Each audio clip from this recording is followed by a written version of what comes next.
red flag. The court also took judicial notice that the petitioners had been expressing dissatisfaction when its direction do not favor them. The court posed why the councils did not raise concern when, according to the case tracking system, the conservatory orders to the petitioners and the directions were both issued past working hours. However, when the court acts in an instance where it has been moved by any other party and likewise proceeds to deal with an application at hand, the applicants show their indignation. Muite had also sought to find out why the file from Kerugoya was expressly transported on Saturday to Nairobi for the DCJ to appoint them to hear the matter. The application dated 22nd of October 2024 is disallowed with cause in the cause. Leave to appeal is hereby granted. The state, represented by senior counsels Professor Githu Muigai and Tom Ojenda, concurred with the ruling, but Muite indicated they would appeal against it. That was filed before you dated the 18th of October 2024 for discharge of the conservative orders. Whatever decision this court makes can be either way. We need to directions on the hearing of all the consolidated petitions. Some of the petitions about dealing with issues or calling the direction of the law before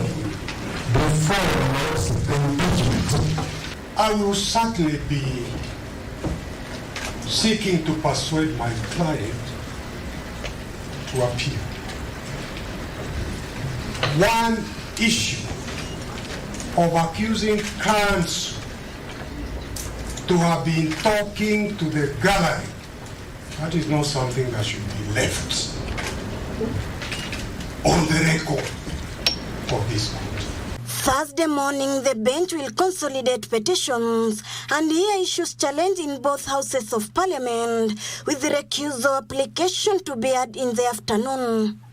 With the petitioners citing that the bench has shown open biasness in the first instance of this matter, the bench has cited that this being the first event in Kenya's history, the legal proceeding is so paramount to the Kenyan people and must be carried out expeditiously. Ruth Wamboi reporting from Milimani's High Court. Thank you, Ruth, for that story. Definitely a developing story for you there at the courts. Ruth will be on standby just to bring you up to speed with what will be happening today, including the fact that the DP's lawyers have actually indicated that they will appeal that particular ruling that was questioning the powers of the DCJ to appoint or to at least constitute the three-judge bench. Now, moving on, a showdown is looming in Senate over two proposals to amend the Constitution and change the number of years elected leaders should serve in a term. While the Senate is considering the amendment bill by Nandi Senator, that is Samson Cherargei, that seeks to increase the elective term from 5 years to 7, Kiambu Senator Karungo Thangwa now seeks to amend the Constitution to reduce the term to 4 years. Our reporter Gishoki Washira has the details. On Friday, 25th October, the Senate Standing Committee on Justice, Legal Affairs and Human Rights will hold a public hearing on the Constitution Amendment Bill that seeks, among other things, to extend the term of MPs and President from 5 to 7 years. But as Kenyans ready to engage the senators on the bill, Kiambu Senator Karungo Thangwa is preparing another amendment bill that seeks to reduce the term for elected leaders from 5 years to 4 years. Wa Kenya, kama ushaisema, umejiambia, ushaifikiria ati siku moja utatetea nchi yako, wakati ni sasa. Tukatae mfumo wa miaka 7, hata ule wa 5 ambao tuko nao tukatae, tukubaliane na hii proposal yangu nimeleta, tuweke miaka 4. The Kiambu senator, who is allied to the embattled Deputy President Rigathi Gachagua, argues extending the term to 7 years will be laying ground for authoritarianism and threatens democracy. Hiyo ni kumaanisha kuna watu wataki kutoka mamlakani. Na ukiangalia mwenye ameleta hoja hili, kwenye ametoka, na vile alipiga kura ya kumfurusha Gachagua, inaonekana huu ni mpango. Senator Thangwa instead wants the term reduced to 4 years to enhance accountability and prevent power consolidation. Na wakati Senate itakuja kujadilia maneno haya, mimi nauliza wa Kenya, ongeeni kwanza. Mkiongea tunaogopa, kama hamjui tuwaogopa. Kwa hivyo ongeeni ndio tuogope. Currently, the elected leaders serve for 5-year terms before seeking re-election. The president and governors are restricted to 2 consecutive terms, while members of parliament and MCAs have no term limits. Thank you, Gishu Kiwashira, for that report. To reduce or not to reduce, so you have a chance, that is until tomorrow, to present your views to the Senate. Moving on to educational matters, where the government is putting all measures to ensure the smooth transition of grade 9 pupils at the start of the 2025 academic calendar. Education Cabinet Secretary, that is Julius Migos Ogamba, says the infrastructure and human capital are in place to facilitate learning as envisioned in the competency-based curriculum. Frederick Parsayo reports. The launch of distribution of grade 9 textbooks to junior secondary schools at the Kenya Institute of Curriculum Development, KICD, in Nairobi. It is here that Education Cabinet Secretary Julius Migos Ogamba affirmed that the government was on course to fully implement the competency-based curriculum.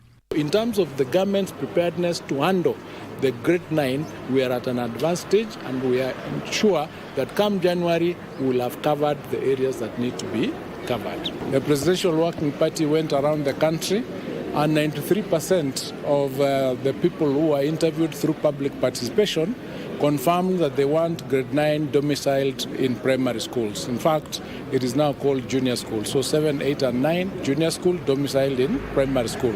Next year, the CBC will be in grade 9, and Ogamba assured that more classrooms are being constructed in primary schools to accommodate them. We've already done 3,500 classrooms. The next lot, that is 7,500, is ongoing. We are in between, I think, 22% to 68% complete. The government, in collaboration with the Teacher Service Commission, has also trained and deployed more teachers. We've retooled and trained over 66,000 teachers who will be dealing with this particular section. That we give a ratio of 40 to 60, and in that particular blend, then we give that particular freedom to teachers to be able to socialize with a wider scope of content. Separately, TSC Chief Executive Officer Nancy Macharia, who appeared before the National Assembly Education Committee, said 48,550 GSS teachers have been recruited in the last 2 financial years to ensure a smooth transition to grade 9. TSC, however, acknowledged a shortage of science teachers, especially physics. We don't have enough science teachers in this country. We have done that continuously, and sometimes even before the CBC, I think I've appeared here and I have said you will advertise for a physics teacher in the whole country, and you can't get. Meanwhile, the Cabinet Secretary has assured candidates in banditry and flood-prone areas of security during the national examinations and assessment. No learner will miss their exam. So some of those are being moved from the centers. Maybe they were into another central place that is safer for them to be able to undertake the examinations. The 2024 Kenya Certificate of Secondary Education Examinations began on Tuesday, while grade 6 learners are expected to sit for the Kenya Primary School Education Assessment from 28th to 30th October. In a bid to broaden the learning scope of grade 9 learners, the government now says it will issue 2 sets of different textbooks from different publishers. Parsai Frederick, Nairobi. Thank you, Frederick. Now, Kenya and Somalia have welcomed the establishment of the new African Union Support and Stabilization Mission in Somalia, AUSUM. President William Ruto and his Somalia counterpart, that is Hassan Sheikh, says AUSUM will build on the achievements of its predecessor, the Africa Union Transition Mission in Somalia, ATMIS. The two leaders emphasized the need for a smooth transition of security responsibilities from ATMIS to AUSUM, which is scheduled to commence at the beginning of next year. In a joint communique, they emphasized the need for consistent and adequate funding, while at the same time calling for the exploration of other means of funding the critical mission. President Sheikh is in the country for a 4-day official visit.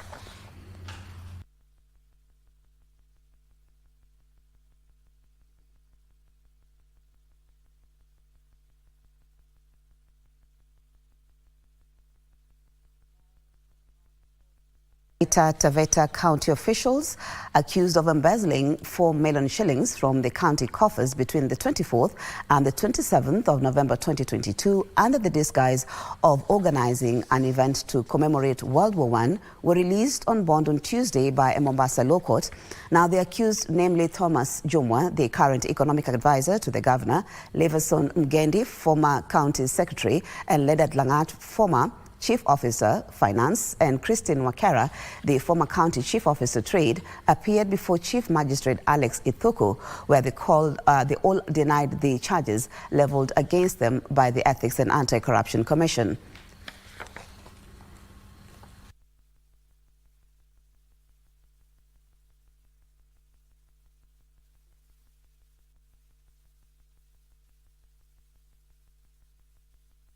And 27th November 2022 without budgetary provisions for the financial year 2022-2023. First accused person Thomas. Second accused person. Third accused person. Fourth accused person. The total sums indicated in those counts come to just over Kenya shillings 4 million. As noted above, the constitutional right to bond has not been opposed. In my view, for the second to fourth accused persons, a bond of Kenya shillings 1 million with one surety of similar amount, and in the alternative, cash bail of Kenya shillings 200,000 will be reasonable. For the first accused person, it is my finding that the number of counts and the sums involved should be a factor in the consideration for what is reasonable. I therefore proceed to also grant him a bond in the sum of Kenya shillings 2 million with one surety of similar amount, or in the alternative, he will be allowed to pay cash bail Kenya shillings 500,000. Let's look at the counties now, where two theft suspects, that is, were burned to death by an angry mob in Bushiri Market, that is in Navakolo constituency in Kakamega County. Traders at the market said the suspects were involved in the robbery of wholesale and barber shops. Details in our County News Roundup. Pakirui said that the two robbery suspects may have been part of a gang that has been troubling the residents of Bushiri. Na wezi walikuja wakabomoa kinyozi yangu nyuma, wakaniibia mashini, TV, na nilikuwa nimeweka stock ya nguo karibu 80,000, zote zimeenda. Kwa hivyo kama serikali tunaomba, kwa sababu ya security iko chini hapa Bushiri, tunaomba mtupatie police post hapa Bushiri ndipoza tuweze kuendelea na biashara yetu tukiwa salama. Elsewhere, residents of Shariako Estate in Homa Bay Town are calling for the relocation of a woman involved in the sale of illicit brew, changa, citing ongoing disturbances linked to her illegal business. Anaanza hata kila popote ni pombe, karibu na shule anauza pombe. Sasa tunaomba serikali atusaidie. We want sub-locations which are free from alcohol. And I'm happy that a few of them have succeeded. We are clearing those areas. In Kilifi County, residents of Malindi who were evicted for the expansion of Malindi Airport have moved to court seeking compensation for their land before the expected takeover of Kenya Airports Authority operations at Jomo Kenyatta International Airport by Adani. Tuko hapo kotini kwa sababu tunataka kuomba koti iweze kuingilia kati tena, iweze kutuambia kama Adani itachukua hiyo airport, hatima yetu sisi kama wakazi wa Kwachocha ambao tumesubiria hiyo miaka 15 tuweze kulipwa na hawa watu wa airport, hatima yetu itakuwa nini? Na sasa tumetoka pale, si tunajua kitu kimoja, tuliambiwa na court tutalipwa pesa zetu kifika Disemba tarehe 11 kila mtu atakuwa shalipwa.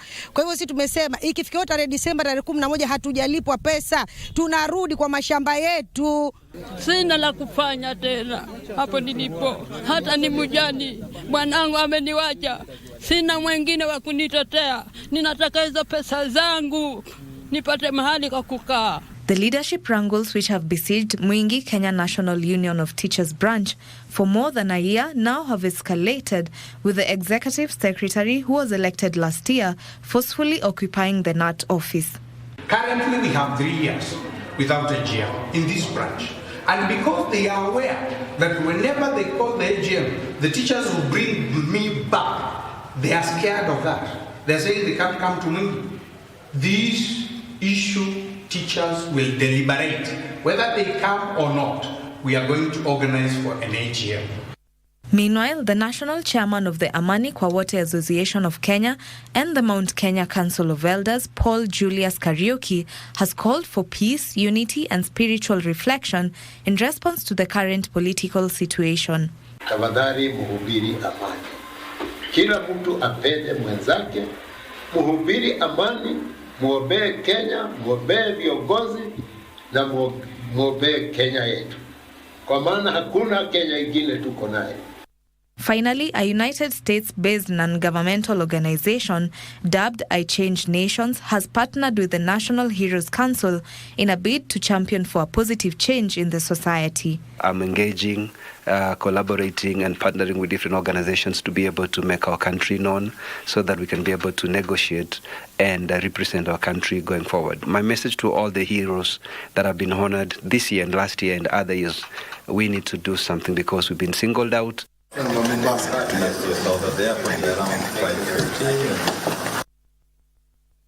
And from the counties, we head to business news, where Kenya will spend billions of shillings to construct water storage facilities in a bid to deal with endemic water problems. The government will increase storage capacity to 125 billion cubic meters by the year 2025.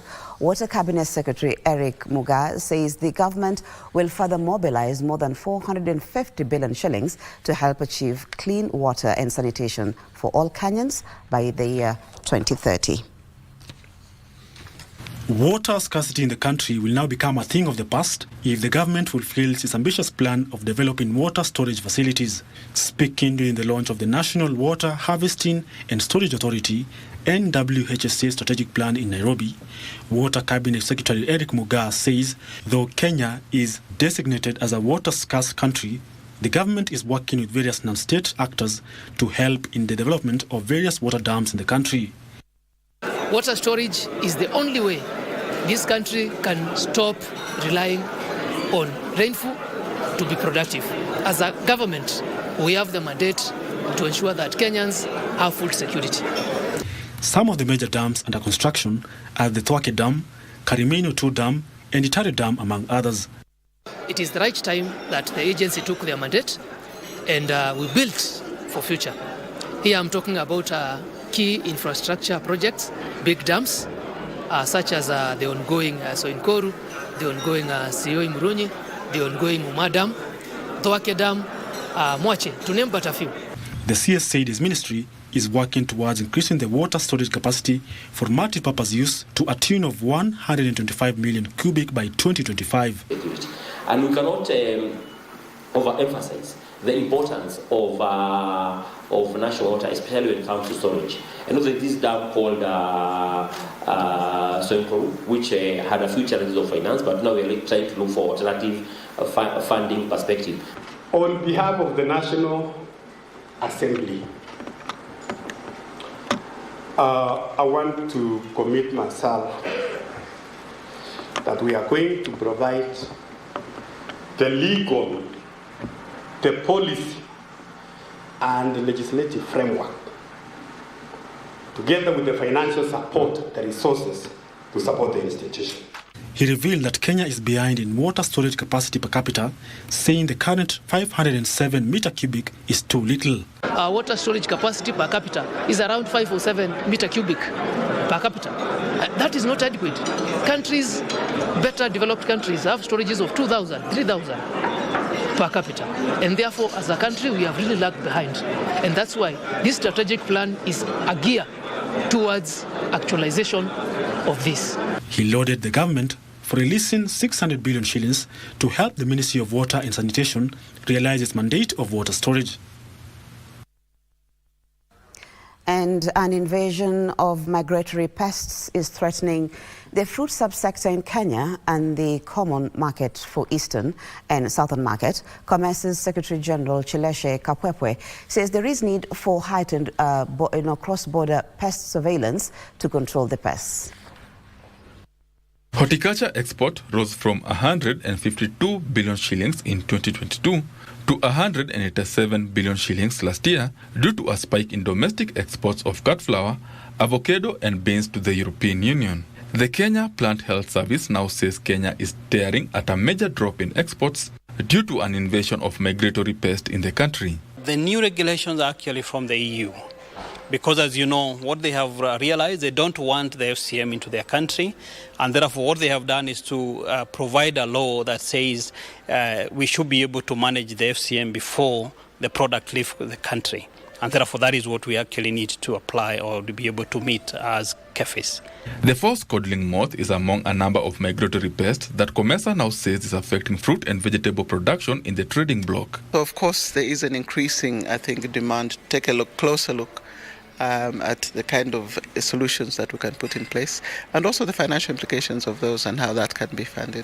The Common Market for Eastern and Southern Market Secretary General Chisleshe Kapwepwe is calling for increased investments in cross-border pest control and an integrated pest management system to ensure the migratory pests are controlled. We do have programs that really need to have that face-to-face interactions and also to support work like extension officers who can be trained, also community farmer members who can have better knowledge of how do they react to pests. If you are able to control how healthy of plant, it means that you are even control or you are prevent the quality of human health. There is this link between what we consume from plant. Mangoes, bananas and papaya are the most affected by the pests after papaya plantations at the coast were severely affected by the mealbug invasion. Let's head to sports now, where Kenya will at least be assured of a silver or gold medal in the ongoing Africa Boxing Championship in Kinshasa after Clinton Macharia qualified for the finals of the heavyweight category. Macharia silenced the big-talking Angolan Jadilson Luvo in the semi-final bout, where he overpowered him with his Cuban style to qualify for the finals. He said he will now be going for nothing short of the gold to make amends for the previous edition, where Kenya only came back with bronze medals. His compatriots, that is featherweight Shafi Bakari, light heavyweight Robert Okaka, light welterweight Alois Vincent Ochieng and captain Boniface Mugunde are expected to follow suit from their respective semi-final bouts.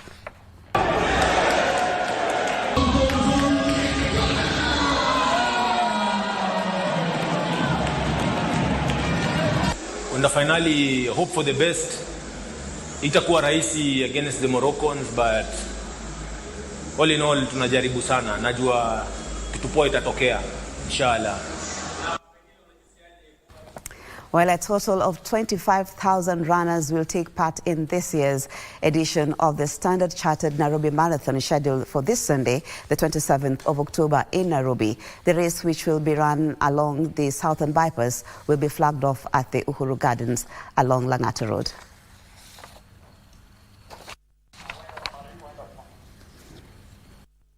Well, much for your time. That will be it for our news this morning.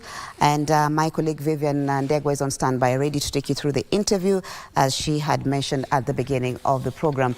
My name is Maria Ambo, but remember, keep it KBC Channel 1. We have a lot lined up for you in as far as the news is concerned. And definitely top on the headlines is the case against the impeachment of the Deputy President. Goodbye for now.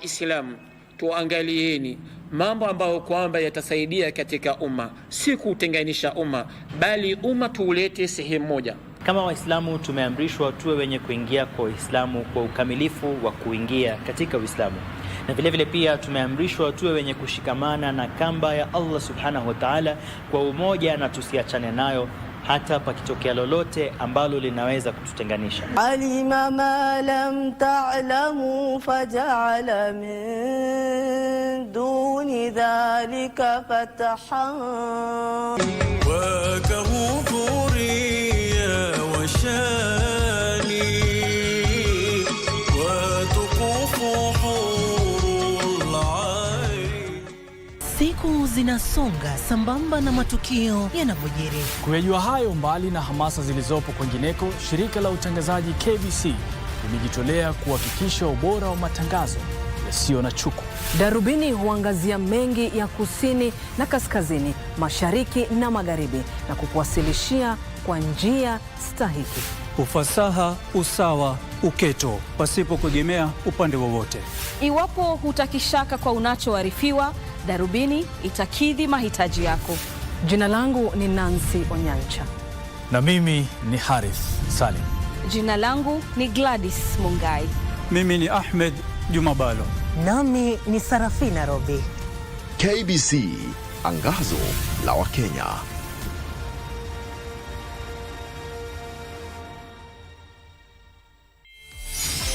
Hello, fabulous ladies. Welcome to the talk show that's all about sisterhood, empowerment, and unfiltered conversation. We will be focusing on women. We believe in women. We are really changing. We are creating a safe space for women to connect, thrive, and share.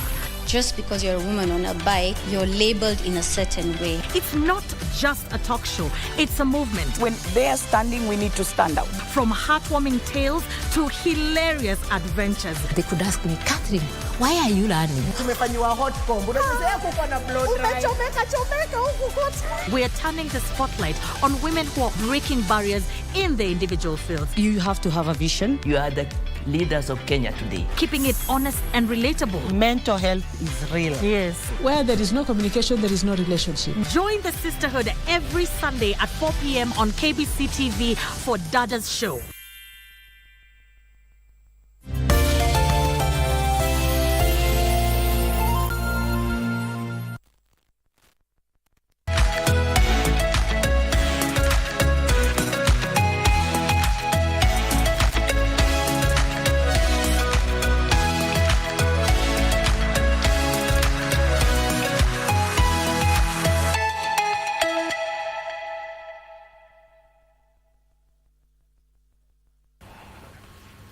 All right, welcome back to the show. This is Good Morning Kenya right here on KBC Channel 1. And right now, as I had promised earlier, I have with me the President and the Deputy President of the Institute of Surveyors of Kenya. And they are here to just talk to us about all matters survey and the future of built environment. And they will also be letting us know about a conference that is coming up. That is the regional conference, their 9th regional conference that will be coming up on the first week of November. Welcome to the program, ladies and gentlemen, and I will allow you to introduce yourselves, beginning with you.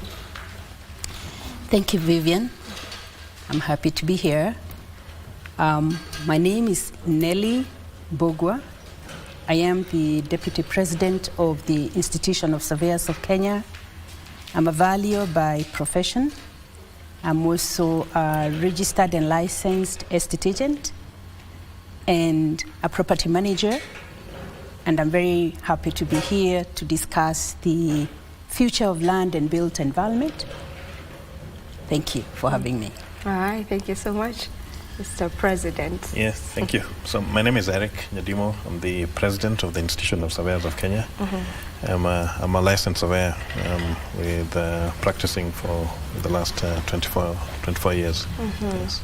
All right. So when we talk about the Institution of Surveyors of Kenya, what exactly are we talking about? Who exactly are you? What exactly do you do as the Surveyors of Kenya? So to start with, the Institution of Surveyors of Kenya is 54 years old.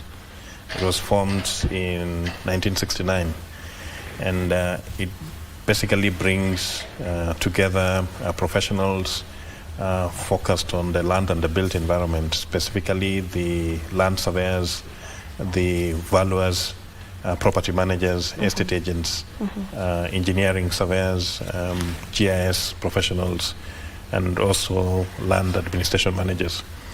So the institution is premised on the fact that this is a profession that is focusing on how to manage and administer land in several contexts, and then that's why it brings forth all these professionals into that particular body. And probably just to understand, how do you, you can take that, how do you ensure accuracy when it comes to surveys? Thank you very much. Being a valuer, I'm going to pass this to Eric. Eric, who is our licensed surveyor, to just give us accuracy. It's all about training.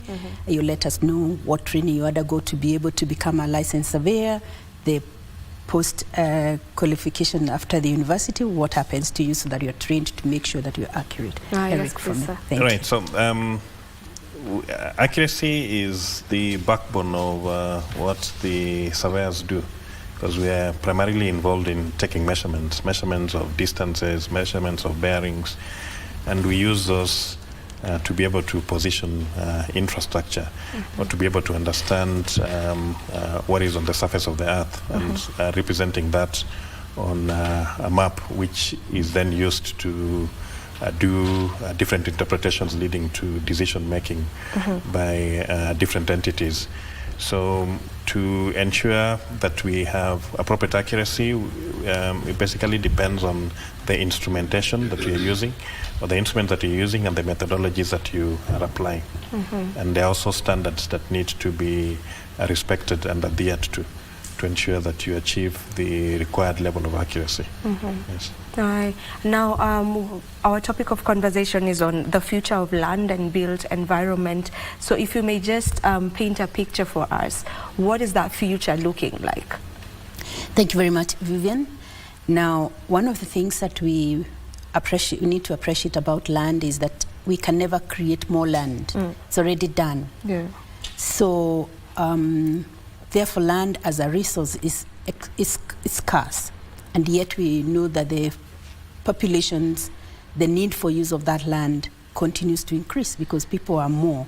So then the need to manage that resource, to protect that resource, to make sure that the way we use it, we administer it, it completely gives us maximum results.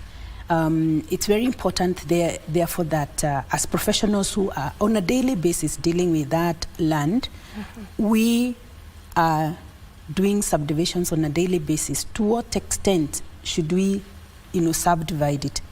To what extent should we secure it? To what extent should we protect the environment so that that land resource we can maximize on its use?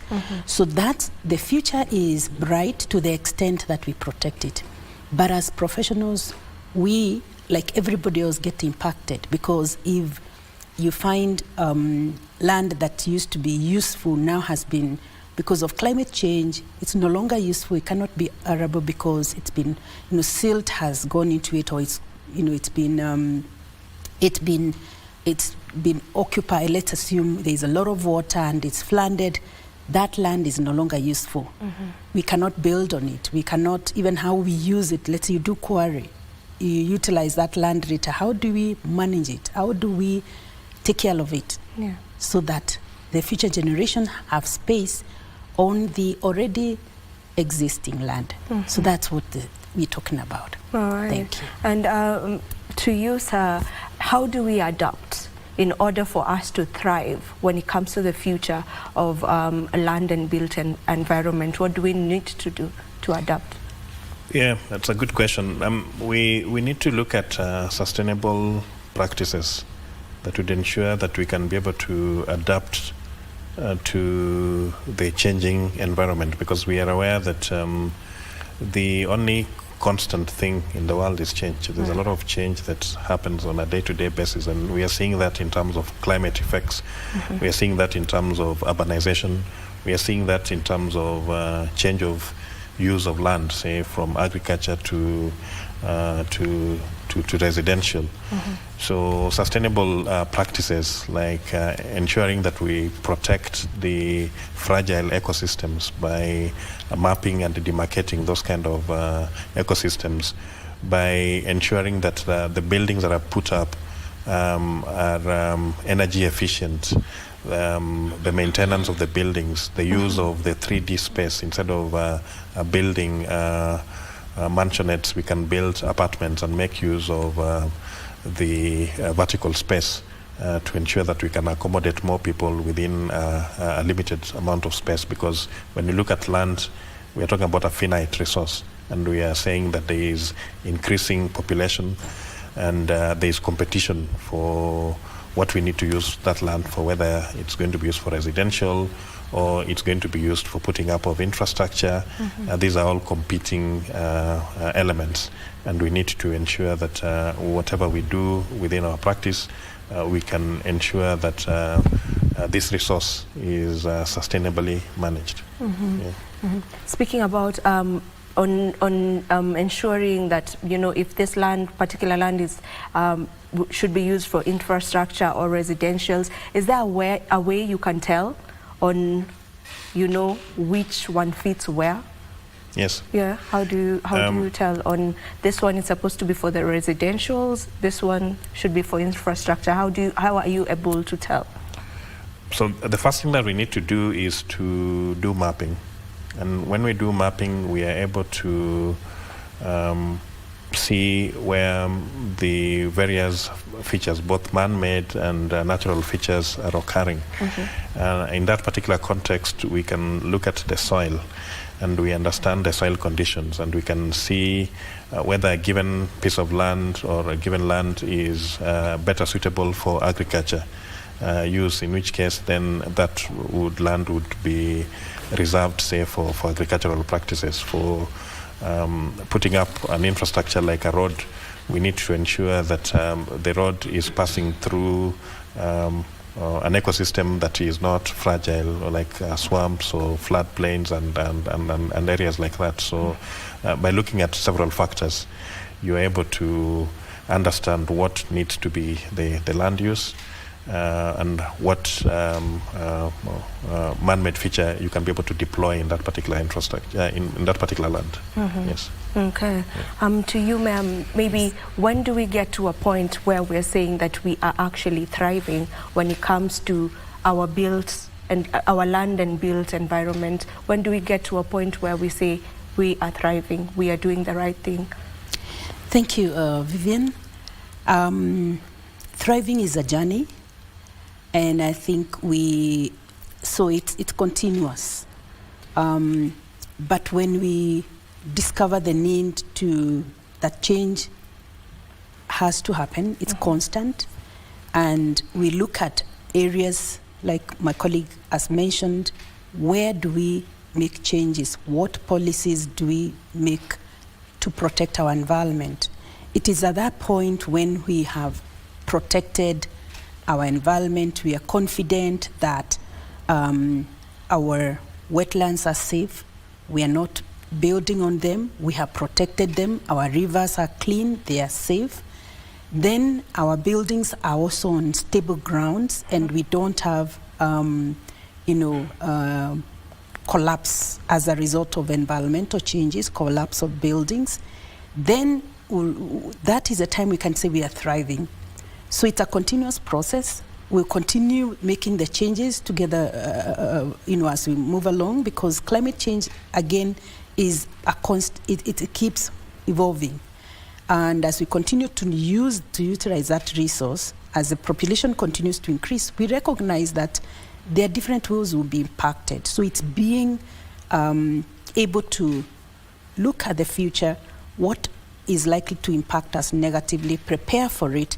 I think for me that is thriving. That is being able to predict and ensure that you can tell we may not have a lot of rains in terms of the use of our land, and we are prepared ourselves in terms of irrigation.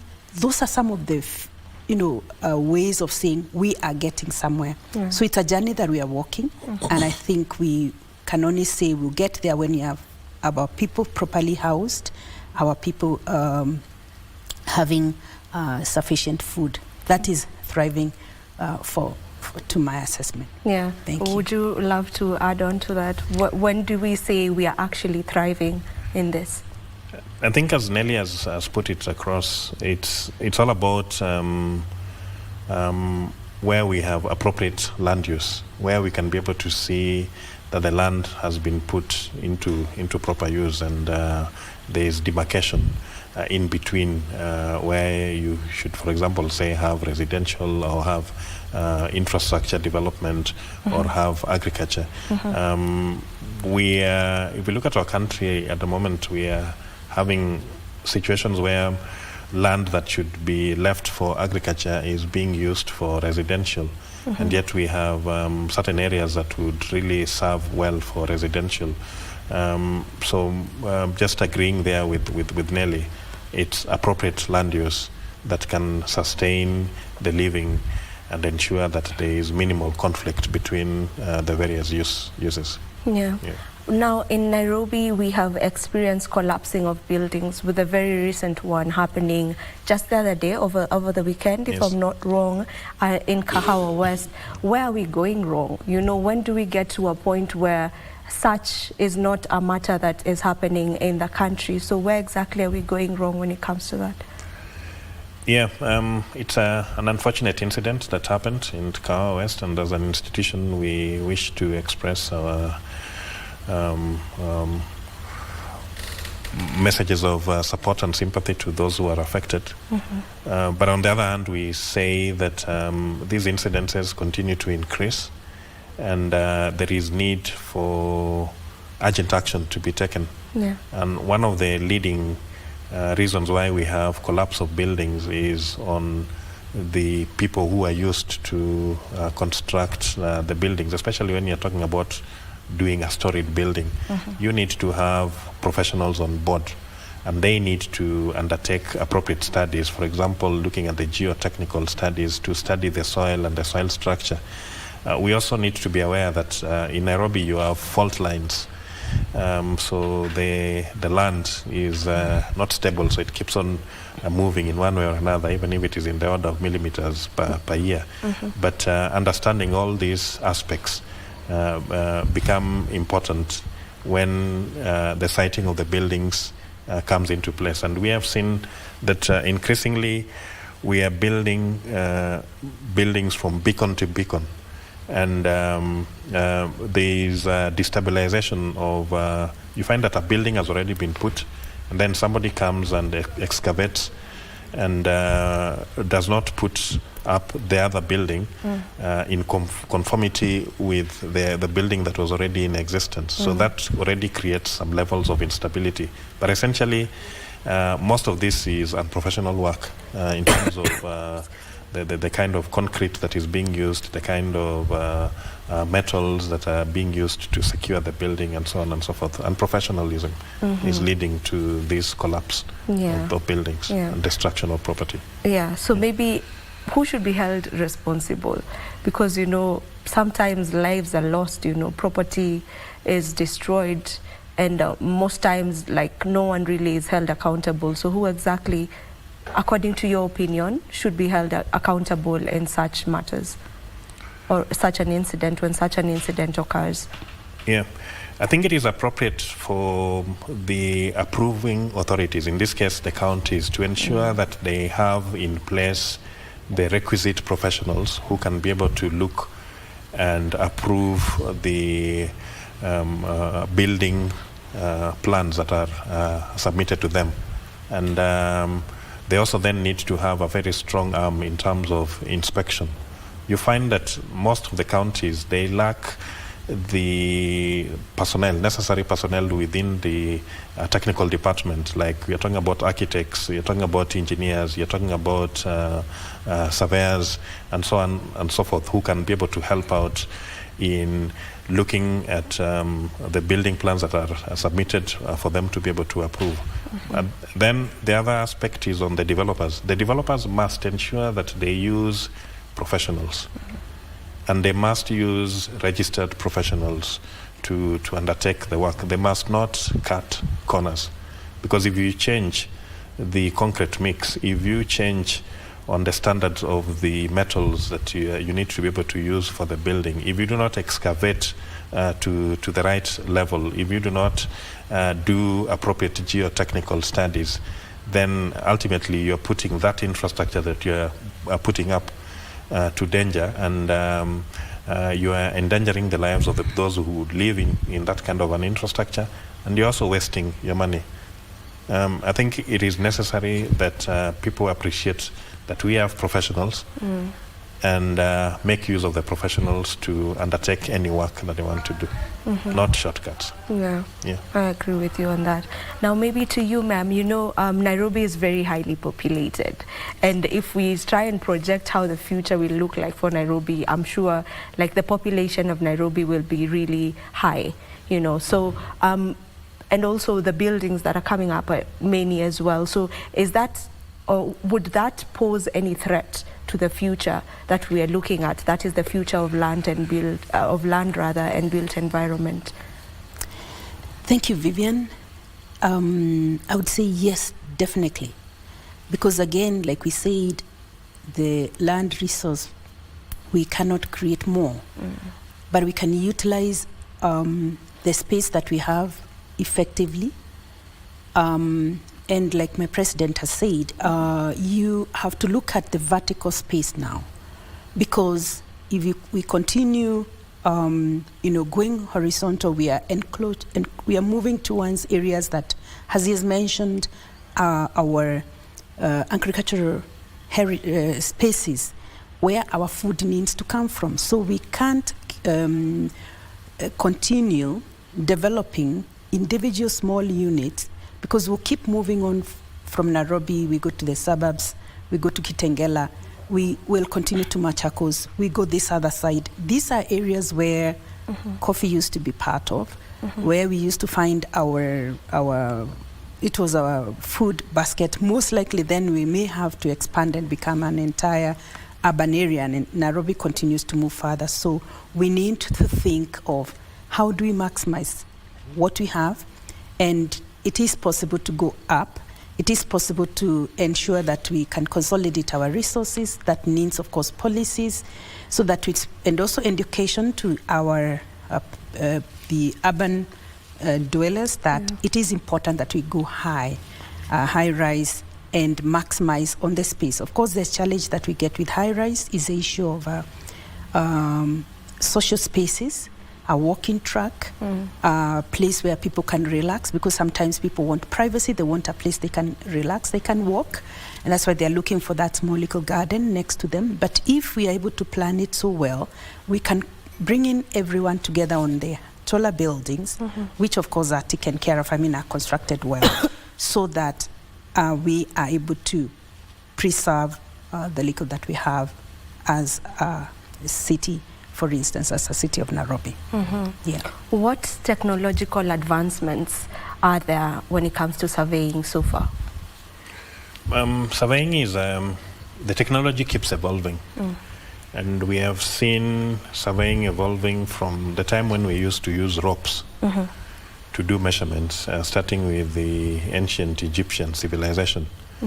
And we have transitioned even to using birds to capture images, and we have gotten to a stage now where we are using drones, unmanned aerial vehicles, to map relatively small areas which the conventional aerial photography would be a difficulty. We are also now having what we call LiDAR, light detection and ranging, which allows us to use light to measure elevation and be able to create elevation maps, and also to map do 3D mapping. For example, if you look at this studio, we can have a LiDAR machine which can be put at the center, and we can pick out all the details that are contained in this room. We also have what we call laser distance meters, which are used by our valuers to be able to measure buildings, to get the lengths and the widths of the buildings that they use then to be able to determine the areas of a building. And we have the global navigation satellite system, which is used to do a lot of mapping, and it is an evolving technology in terms of how it is used and how it is deployed. So the other aspect is that we have what we call mobile LiDAR or mobile technology, where we can mount a device on a vehicle, and it can be driving along a certain route, and it is picking all the details on the road. So the technology continues to evolve, and it continues to capture a lot of data. In fact, our problem now is on how much data we have and how to be able to manage that particular data. Yes.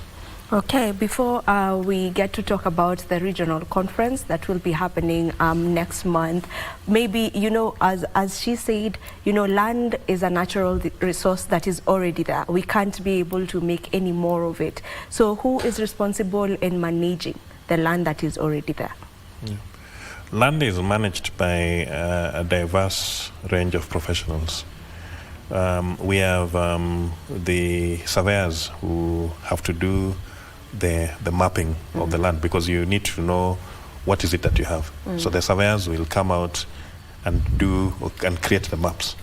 Then we have the physical planners who will use the information that has been generated by the surveyors insofar as creating the maps is concerned, to be able to identify the unique land uses. Like, for example, this is for residential, this is for agriculture, and so on and so forth. And then the surveyor will come on board again in that particular respect to now do what we call cadastral surveying, where they define the land and put out what you call the beacons to clearly identify a given land for a given use case. And beyond that, we have the land administrators who are then concerned with the issuance of the respective documents for ownership. And then we have the valuers coming on board in terms of valuing that particular property, and we have the estate agents who are involved in the aspect of selling and the disposal of those particular assets. So you find that there is a diverse range of professionals that are involved in managing the land. But I would say that the most critical aspects here is to map the land, to identify the resources that are there, and then to be able to plan it so that you can manage that finite resource. Okay. Yes. All right, so the 9th ISK regional conference is coming up. Ma'am, if you can tell me about the conference, what is expected? Thank you, Vivian. We have, as mentioned earlier, we have our 9th every year, the surveying professionals. This and earlier we have about a week, either in Nairobi, either in any part of the country, to be able to discuss the challenges they learn from each other. So this year we are meeting in Mombasa at Pride Paradise Beach Resort and Spa, and we are looking to discuss the theme Adapt, Thrive, Sustain, the future of land and built environment in the face of change. That is what we'll be discussing, to look at how do we manage when challenges come our way. For instance, COVID-19, definitely it came in, changed the way we looked at things, changed the way people demanded offices, demanded working spaces. People are now working from home. Again, even the incidences of climate change, things have changed. The way of doing business, even running your own company, has changed. And therefore we are coming together to see in the face of the changes that are happening. How do we proceed? How do we run our businesses differently? How do we market our businesses differently? How do we protect our environment? What is our role as professionals in taking care of our environment? So that is what we'll be doing on the 7th and the 8th of November. And we're inviting all professionals to come and join us as we discuss this important aspect of managing to thrive and sustaining our businesses, sustaining our environment in the face of imminent change and challenges. All right, so it's happening from the 7th to the 8th of November. Okay, 7th to 8th of November, Pride Inn Hotel in Mombasa, and all stakeholders in that field are invited to come for it. All right, so that was the president of the Institution of Surveyors of Kenya, as well as the vice president, and they have just built the picture for us on the future of land and built environment. Thank you so much for coming through to the program, and we are hoping to also keep tabs, you know, as the conference goes on. Thank you so much. This is where we end this particular conversation. Don't you go too far, because when we come back, it will be Entertainment Thursday. My DJ is actually getting to his desk, so be ready to put your dancing shoes on.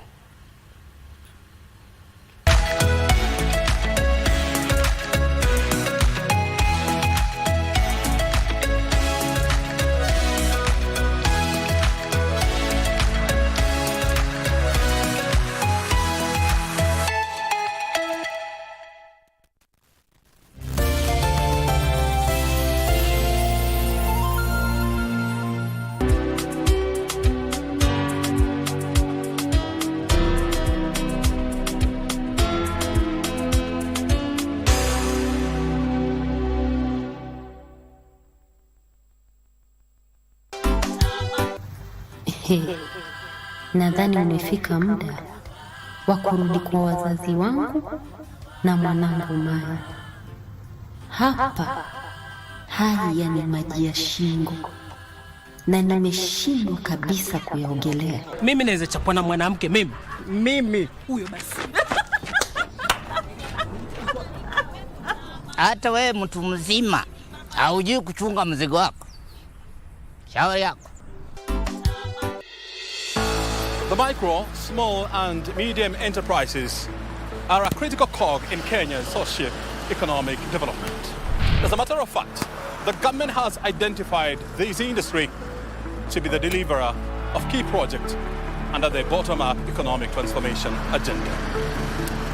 This week on Inside Government, we are talking to the Cabinet Secretary in charge of cooperatives and MSMEs development, Wycliffe Oparanya. Watch the conversation right here on KBC Channel 1 with me, O'Brien Kimani.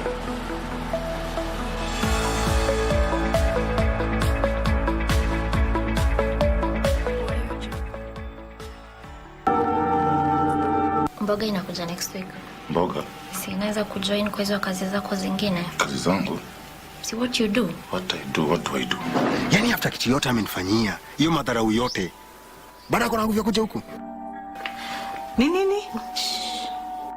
Mimi roho yangu impendi hata kidogo. Hapana, mzee mimi naona pia nyinyi mko comfortable sana. Nyinyi mmekubali. There's nothing going on between Trish and I. Maybe you are just waiting for a ring and some cakes because you are married. I hope sio vita, Mark. These are my people. We broke up. Go find your own people. Excuse me? Jabali aliibiwa. Pesa ngapi? Pesa mingi, Mark. Ni kama ngapi hivi? Tumuulize.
I be thinking and I got no clue. I'm trying to see it from your point of view. And when the world around me don't make sense, you put your hands around me like a necklace.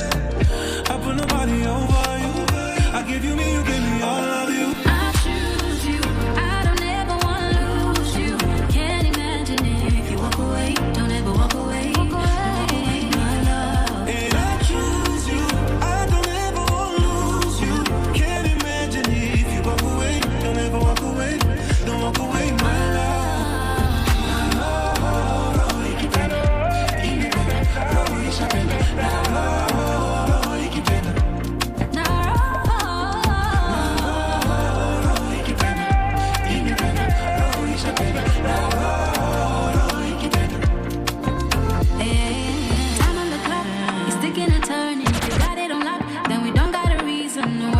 Time. No more, we gotta do this for life, for sure.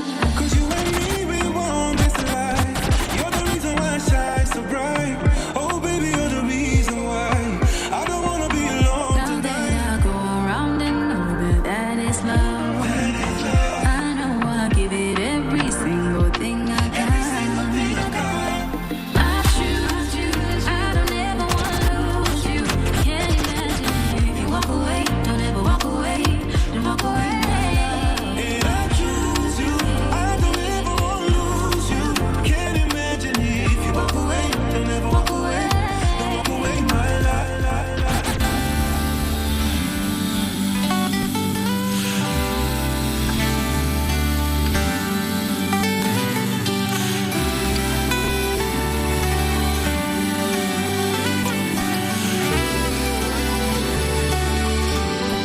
My angel in disguise, sent from heaven just to give my broken heart another chance. When ni malaika wangu,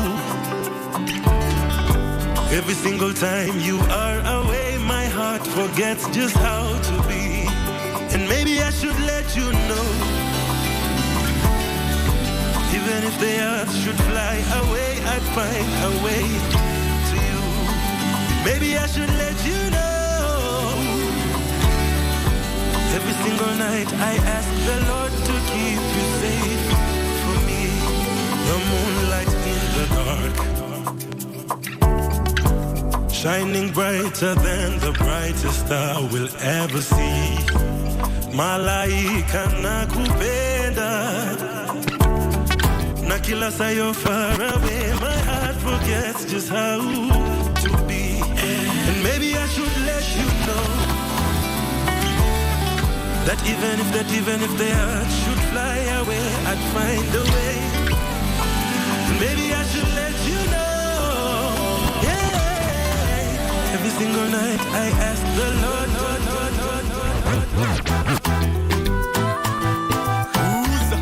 Shekeshera lechkutano Echibizo kijana wa bush Zaga zagarani Gatajipa tu one day One day, one day Oh, naamini tu one day One day, one day Oh, ipo siku tu one day One day, one day Oh, oh, oh One day, one day, one day Naamini ipo siku katajipa Nikafunge wadhani ninadumba Nipate weng, nivaishe kanyumba Blessings inifolo, mtano nite winji ni run hadi city Nipande range, nisare pigipigi Nipate pretty, nisikafanye bibi Maombi je kibidi Niwe dingi, wokovu niwe steady Sagoda nweke tiki Niwe big, wanitagwa pate kiki Nakafunga soon, baraka zije boom Niache kuomba juu, show ni fly maju Kusote wetabu, shetani mpige doom Wanite bazu, I know what God can do Jipizo shekeshera, weka gumba twende juu yeah.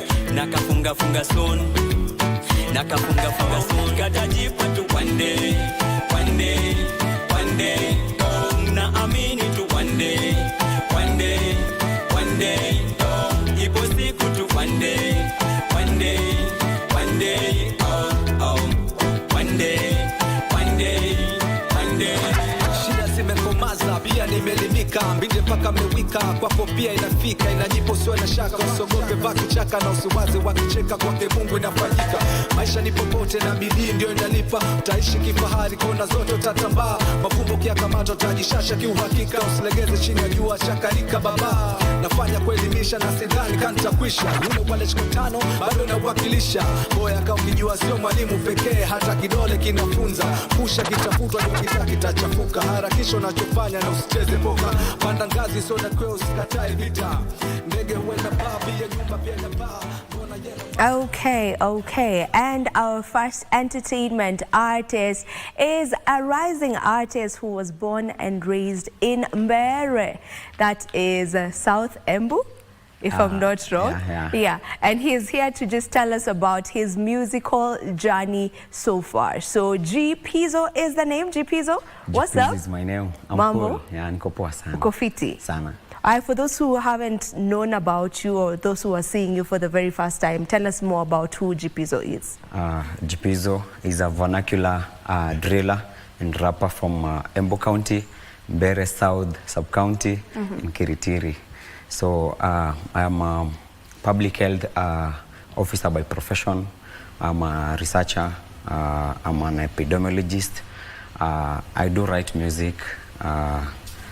I also do mentorship. I have a foundation called E-Mentors, for which we mentor the young generation, the youths, and the elderly on matters life and education. All right. Yeah. You do a lot of things. Yeah, I do. So you're a public health officer by profession. By profession, yeah. So where did the love for music come in, and how are you able to juggle that profession and the music?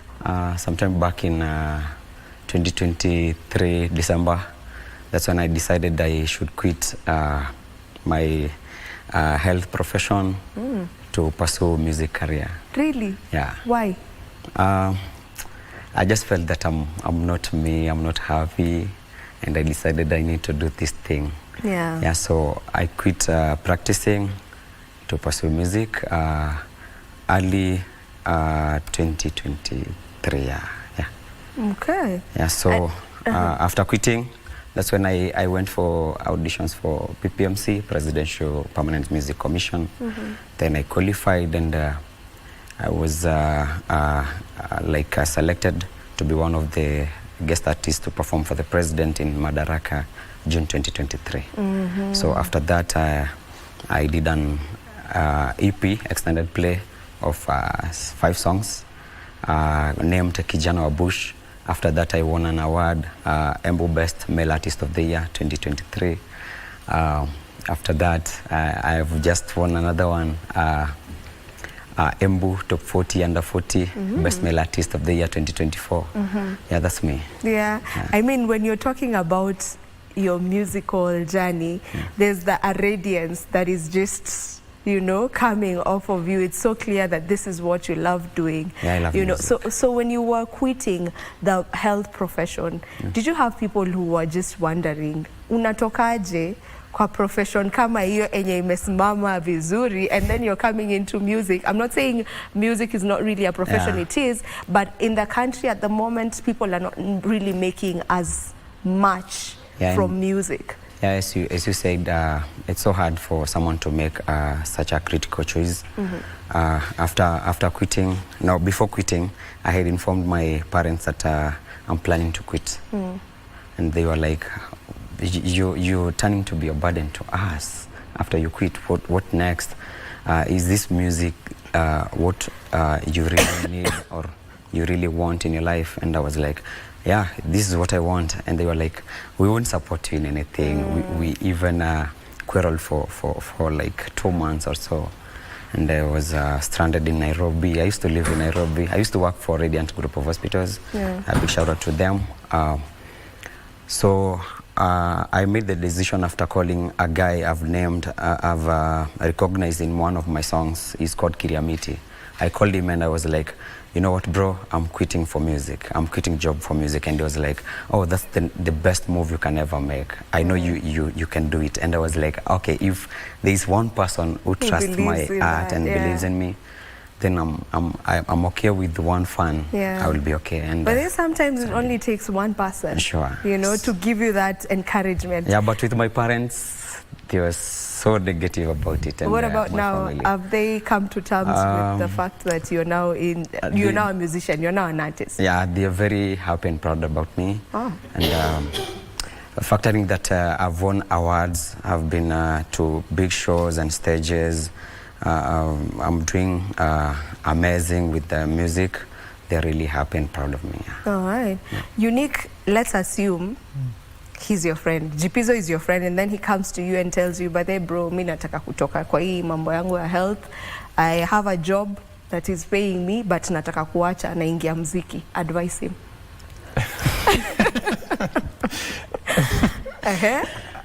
You know, for me, one thing naweza sema kwa life, usiye discourage mtu. Kama ameamua ku make decision yake, every person has a decision, the reason why he's making the decision and make.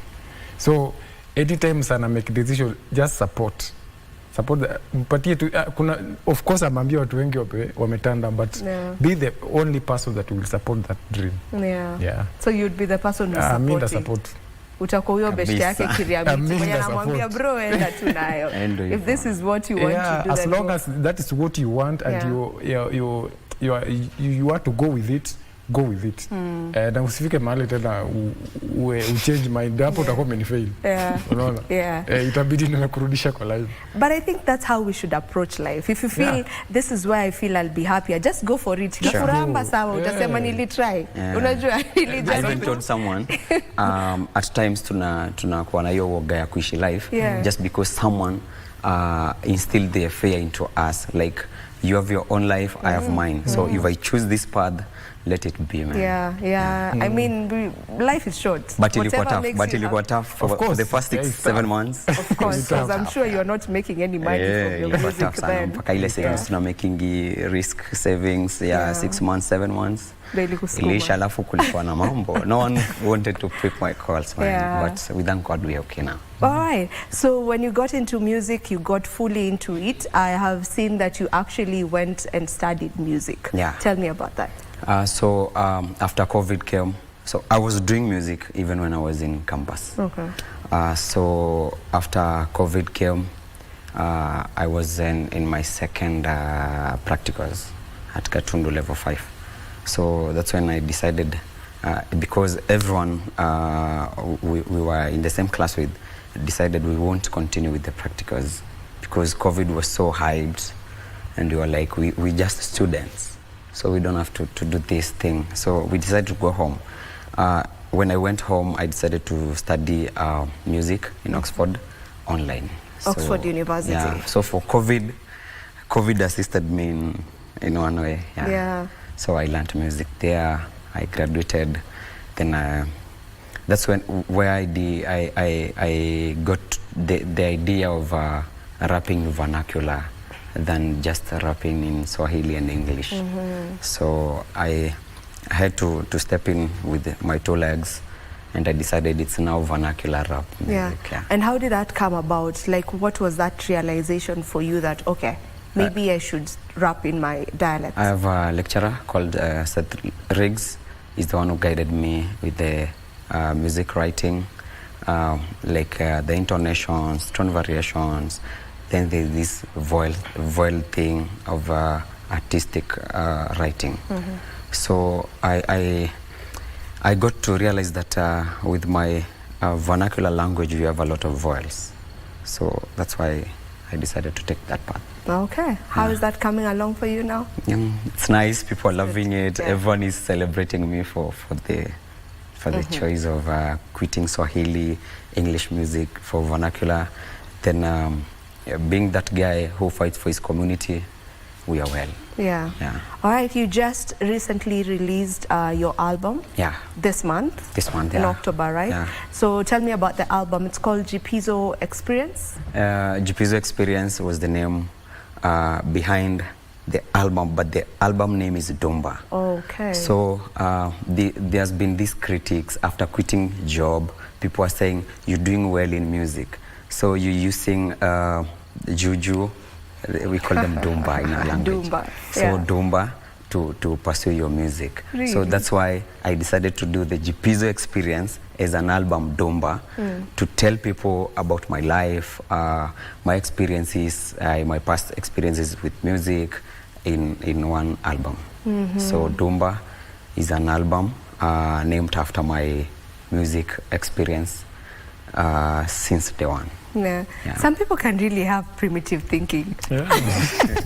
Yeah, I mean, you know, from where I come from, doing great things, stepping on big stages is something that you can. I don't know why people always associate success with evil things. With juju, Why? I mean, why? Why? Are we not supposed to be successful?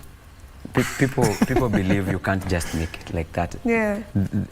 It's that fear we were talking about from the start, that someone believed you can't pass a certain level in your life.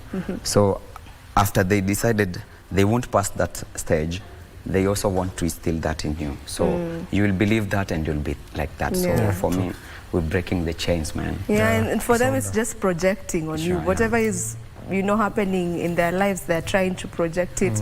You know, whatever their fears are, they wanted to project it to you as well. They also believed being an artist, like a vernacular artist from Bere, you can't step on KBC, big TV screens. That's very impossible. Like, how will you tell these people like you're doing music and they're not understanding? But I'm here to prove to them that music is an art. Like, music is so diverse that you can enjoy the wordings, you can enjoy the wordplay, you can enjoy the beats, you can enjoy everything. Yeah. Music has no language, I mean. Sure. We get to listen to songs that we have no idea what they're talking about, and we get to enjoy it. So the language barrier in music is not really a thing, you know. So now about your album, Dumba, how many songs are in it, and maybe where can people get to find the songs? Dumba has 8 songs. They are out on Boomplay, Spotify, Deezer, Tidal, all music streaming platforms, and YouTube. But on YouTube we have audios and 1 video. But every month, every 4 weeks, from date 5, every 4 weeks we'll be releasing a video for each song. After every month? After every month. That's beginning November? Yeah. Yeah, so Dumba, the song that's carrying the album, is out on YouTube with the video. Tell us about the song. What is the name of the song and what is it talking about? Ama bado tu ni hiyo Dumba. Ni hiyo tu Dumba. So, like, ni kama tu kupasha wasee, like, nawapea habari, kuna wasee wa media nawaambia vile zile vitu wanaeneza huko nje. Like, it's true venye wanasema, but sasa ni Dumba ya Mwenyezi Mungu. So ni Mungu tu anatubeba. All right. Now from the album, you mentioned it has 8 songs. Yeah, from the 8 songs, maybe which one was the most difficult for you to come up with and get to finalize on it? The song Dumba, I wrote it back in 2023 December up to 2024 I think October date 3. That's when it was like the final copy came out. Yeah. So when you say you've been writing it since last year, December to date, those are around 10 months. What exactly paints that picture for us? Is it that you write and then you have it there, you record and then you go listen to it and decide, okay, I'm going to change even the lyrics? How does that look like? Basically, I never write music. So I go to the booth, I do flow, then I get back, listen to it, then I do the corrections. So after the corrections, that's when I go home, I listen to the demo track, then I come back and correct. So after that, there has been so much happening in the country and in our county that was included in the song. So I had to change it. Keep re-editing. So you were putting add-ons and add-ons and add-ons. So things that have been happening in the country, zinakutengenezea content. Sana. I get inspired by just moving, meeting new people, seeing what's happening. That's what really inspires me. So I write real life music. All right. Thank you so much for coming through to the show.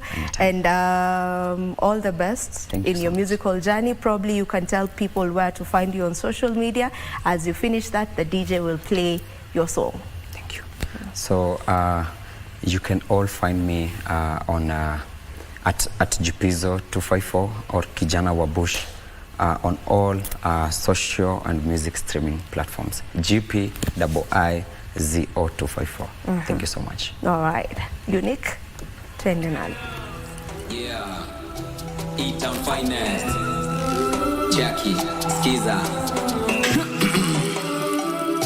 Okay. Skiza. Now mwili de mumbeka vida. Time. Muda. Niyo mura ugani dumba. Niyo mani dumba. Ni dumba siya mumba. Now mwili de mumbeka vida. Time. Muda. Niyo mura ugani dumba. Niyo mani dumba. Ni dumba siya mumba. Naona mukienda gutisa kwa mutese nyuma gawamburu rap godwa embu na mbere super badika bana njeso wimbo rwa kunavutia I'll bless Todgo san Batman adrila diaragena kapwe ndi umetakebwe headbud weto ni mbere na nyuma sirudi embu na mbere ni breadwinner nikiongura gasai kwa njeruge tumbo ngemenywera winners na ugire ndiga kumia mweyo kwe akiuga ganenga hii kavamo ndigitonaga kana ngumie mumaraya ura advertise wira wake bigger our leaders jokes on you mnatopima na line kwa life ya bima etido sina lumba na mwili.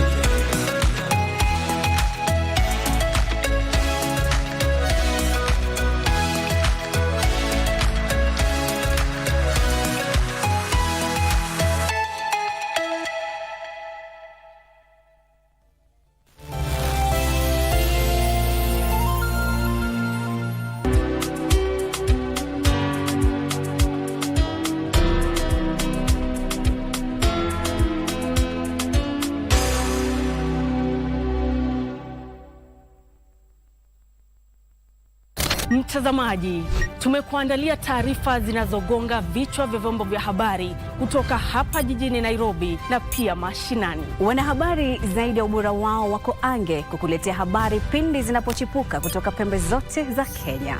Kwenye kipindi cha Tamrini tunakuletea mazungumzo ya moja kwa moja kufafanua na kuangazia masuala yanayokuhusu wewe mtazamaji. Kumbuka, taarifa yenye thamani daima hupokewa kwa amani. Hivyo basi usikose kuungana nasi kila siku ya wiki. Tukupakulie na tukutaarifu taarifa yenye mnato kwenye runinga unayoienzi. Kwenye kurunzi mashinani, sisi DC. My name is Angel Pamela Atieno. I am a 12-year-old singer and an actress. I also play basketball and chess. I'm looking up to acting with really famous actresses like Lupita Nyong'o. So, you can imagine my surprise when I went shopping for a book and I found a book. I Love You This Much. She sees cheese, she sees cheese, she sees cheese. Today I'm going to show you guys how to make fried cabbage. It's delicious, it's yummy, and it's so easy to make. It's yummy,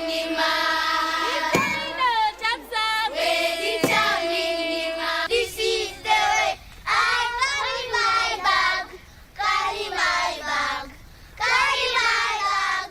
This is the way I carry my bag.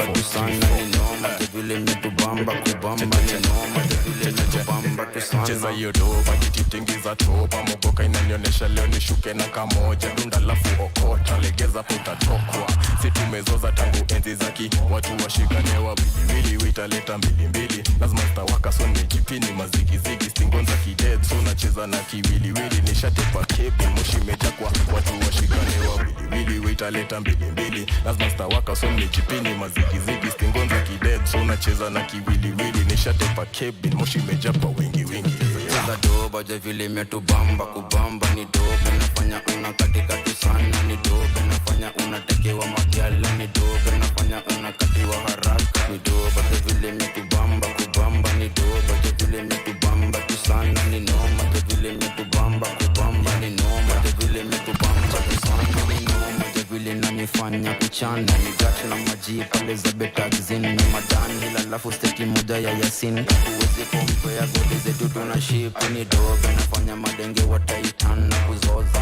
tumetoka east mpaka London na songo kibonda kwa California misinanga chills unapimona mapi kuna lepa bills mina mpeleka to east after this kila weekend tuko west my drinks na champagne kama Mr. Rick Ross kamba ya rosa kila home ni pro tuzo gani dema na ni no slow tuko na lepa boss tuko job and show anataka ni wasilia kingdom na mshow madamu wendi home madamu wenga doba vile metubamba kubamba ni doba nafanya unakatika sana ni doba nafanya unatekewa magyala ni doba nafanya unakatiwa haraka ni doba vile metubamba kubamba ni doba vile metubamba tu sana ni noma vile metubamba kubamba ni noma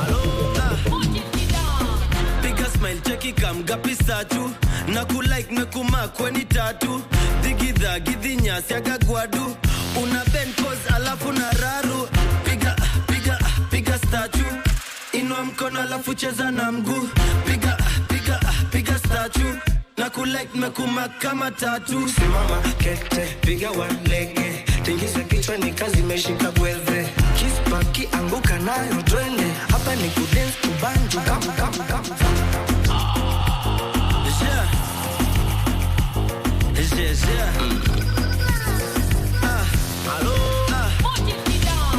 piga smile cheki kamgapi satu na kulike mekuma kweni tatu digidha gidhinya siaga gwadu una bend pose alafu na raru piga statue inua mkono alafu cheza na mguu piga statue na kulike mekuma kama tatu simama kete piga walege tingiza kichwa ni kazi meshika gweve kispaki anguka nayo twende hapa ni kudance kubanju kama daily simpige makofi utachoka mikono itoma na utamis nyingi simpige makofi utachoka mikono itoma na utamis nyingi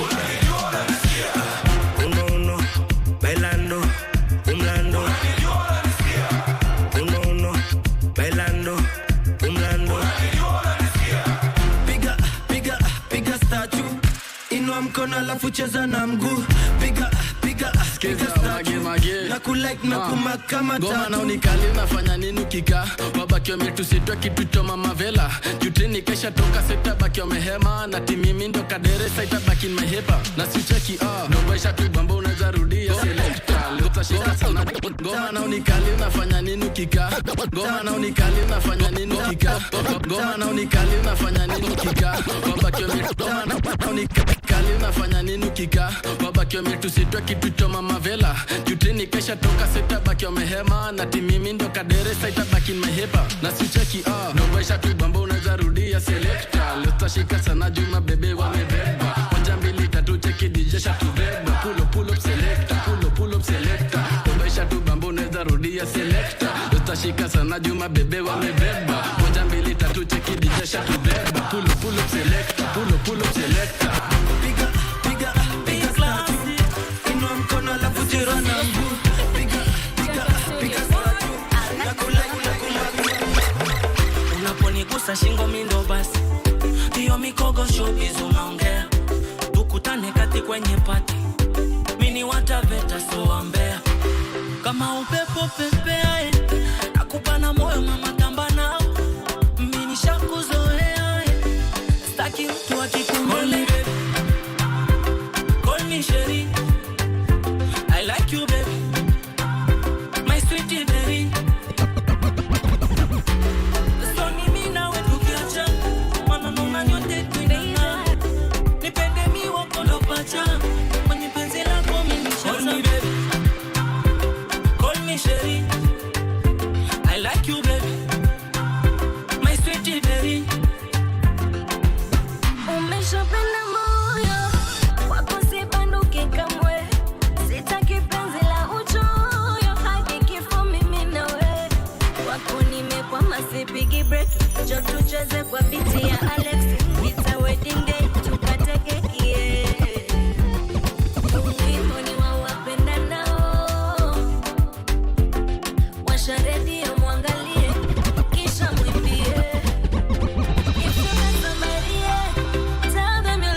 love zile mapenzi ya dhati.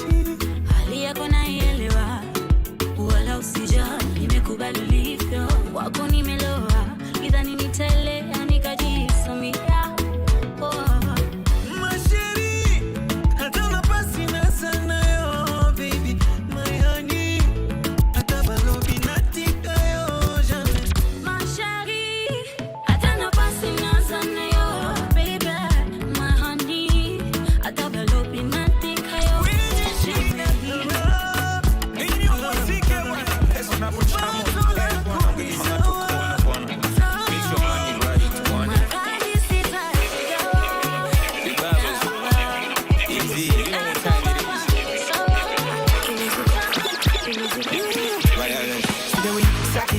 I need that for my sanity. Jealousy checking my affected I want it again.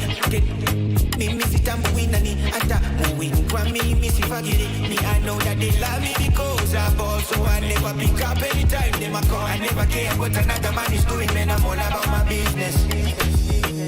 Evie, Lena Fakua, Vivi Aces, BC, Champagne, Lena Fakua, Evie, Lena Fakua, catch a flight, soft life, fast life, Lena Fakua. Money on me mind, do a CT scan. Skiza hii dunia si mavisita. And it's a celebration cause we came so far. Na shughuli kama hizi utaka indika. Minister, watashi wasta. Koloni na nukia ineza tibu asthma. Business when we fly na kwa bank lamp sam. Suti ya midi tenje mbili iPhone na Samsung. Lakeside boys chalnade. Kaka kuna watoto kwa party na piga kambi. Chupas na kuja na misiulizi shingapi. Jichoko inadi na talipa na Mastercard.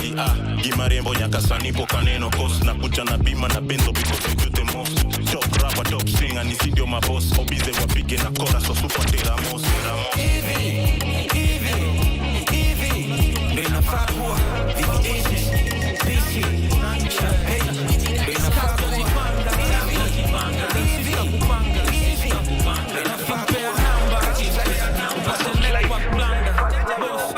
You're the wrong number. You're the wrong number. You're the wrong number. You're the wrong number. You're the wrong number.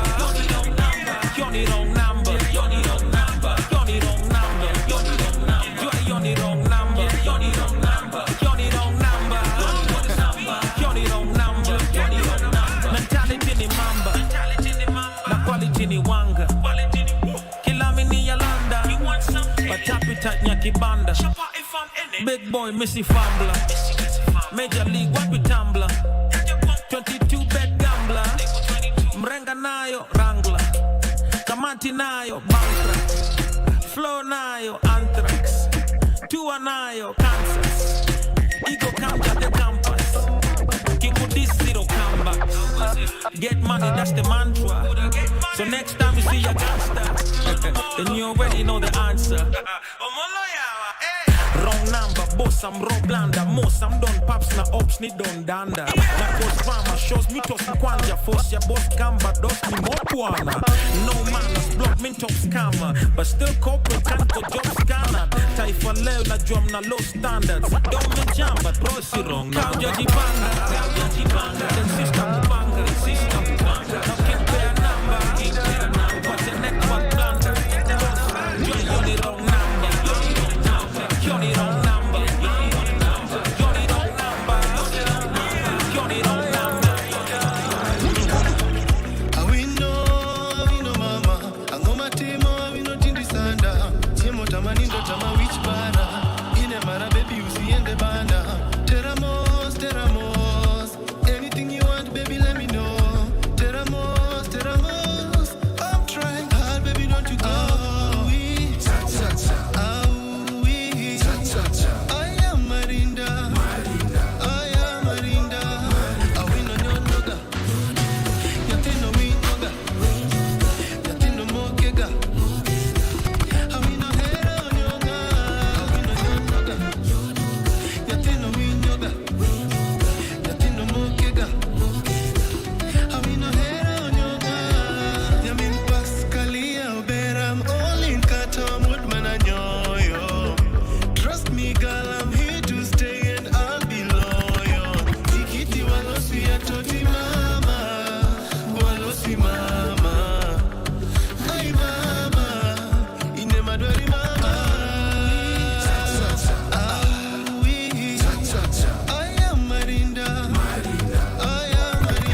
warembo otoka kwetu kule Davila, Nasero na Selie na maremare na masanga mengi, wasichana warembo otoka kwetu kule Davila, badabda vele moko hao amrogu wa vele mabuka, badabda vele moko hao amrogu wa vele masinda, eko na bahati wa Davila yaba ibigo kieba ki Davila, Achiru na bachokwa na basero Ibadile misa kuzawa kesho wapo Irichanga Alila wa kesho wasiseke sige Mwendo wa kesho Dukandige mwendo wakwa Penzi wa kesho Singia cheni fiseke Mwendo wa kesho Dukandige mwendo wakwa Penzi wa kesho Singia cheni fiseke Badabda vele moko hao Namrogu wa vele mabuka, badabda vele moko hao Namrogu wa vele masinda, eko na bahati wa Davila, yaba ibigo kieba ki Davila, Achiru na bachokwa na basero Ibadila misa kusawa kesho wapo Irichanga Alila wa kesho wasiseke sige Mwendo wa kesho Dukandige mwendo wakwa Penzi wa kesho They say love Mwendo wa kesho Dukandige mwendo wakwa Penzi wa kesho Singia cheni fiseke They say love is a beautiful thing. Kila popo imekulemea sababu ni wewe. Jua inanichoma kibandani. Why just treat me right? I'll give anything you need. I'll be your one and only. Why just treat me right? I'll give anything you need, baby. Nilizaliwa Migori, mambo ya uzunguni sielewi. Kidogo nachopata baby, usivimbe ipokee. Hata tukila umena, usiseme sio sawa. Sio sawa, I'm a high class girl. Bila hiyo sio sawa. Baby itakuwa sawa. Basi nielewe nilivyo. Nami nielewe nilivyo. Basi nielewe nilivyo. Nami nielewe nilivyo.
baby, hold me tight. Our love is so bright.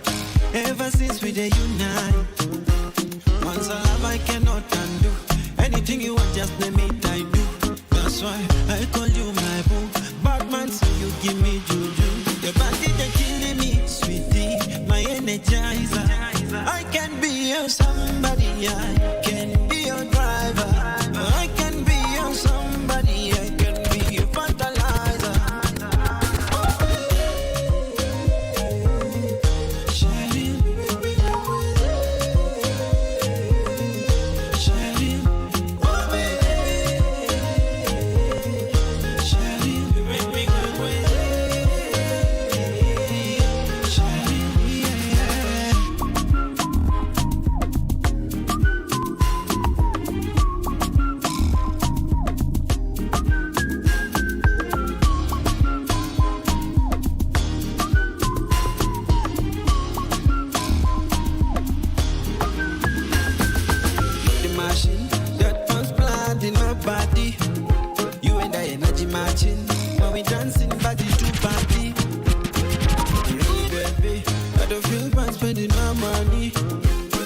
The only baby, where they cause changes to my body.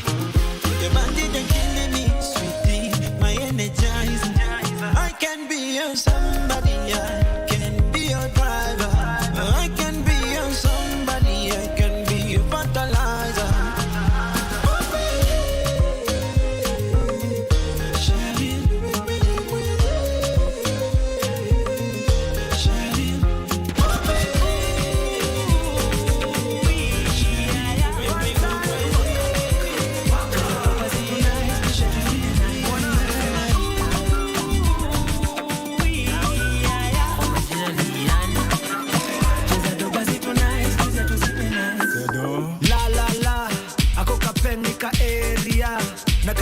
Mwitapa nakula kiapo ndai hapa aje sit down on it nikirusha mamistare viungo wene nguwa mwili hatare waini mkot nishikishe male twende maeneo chuma ilale nane boy kijana wa ingo napenda njugu na mukombero kingo masel napenda matingo kifo cha mende ama wagido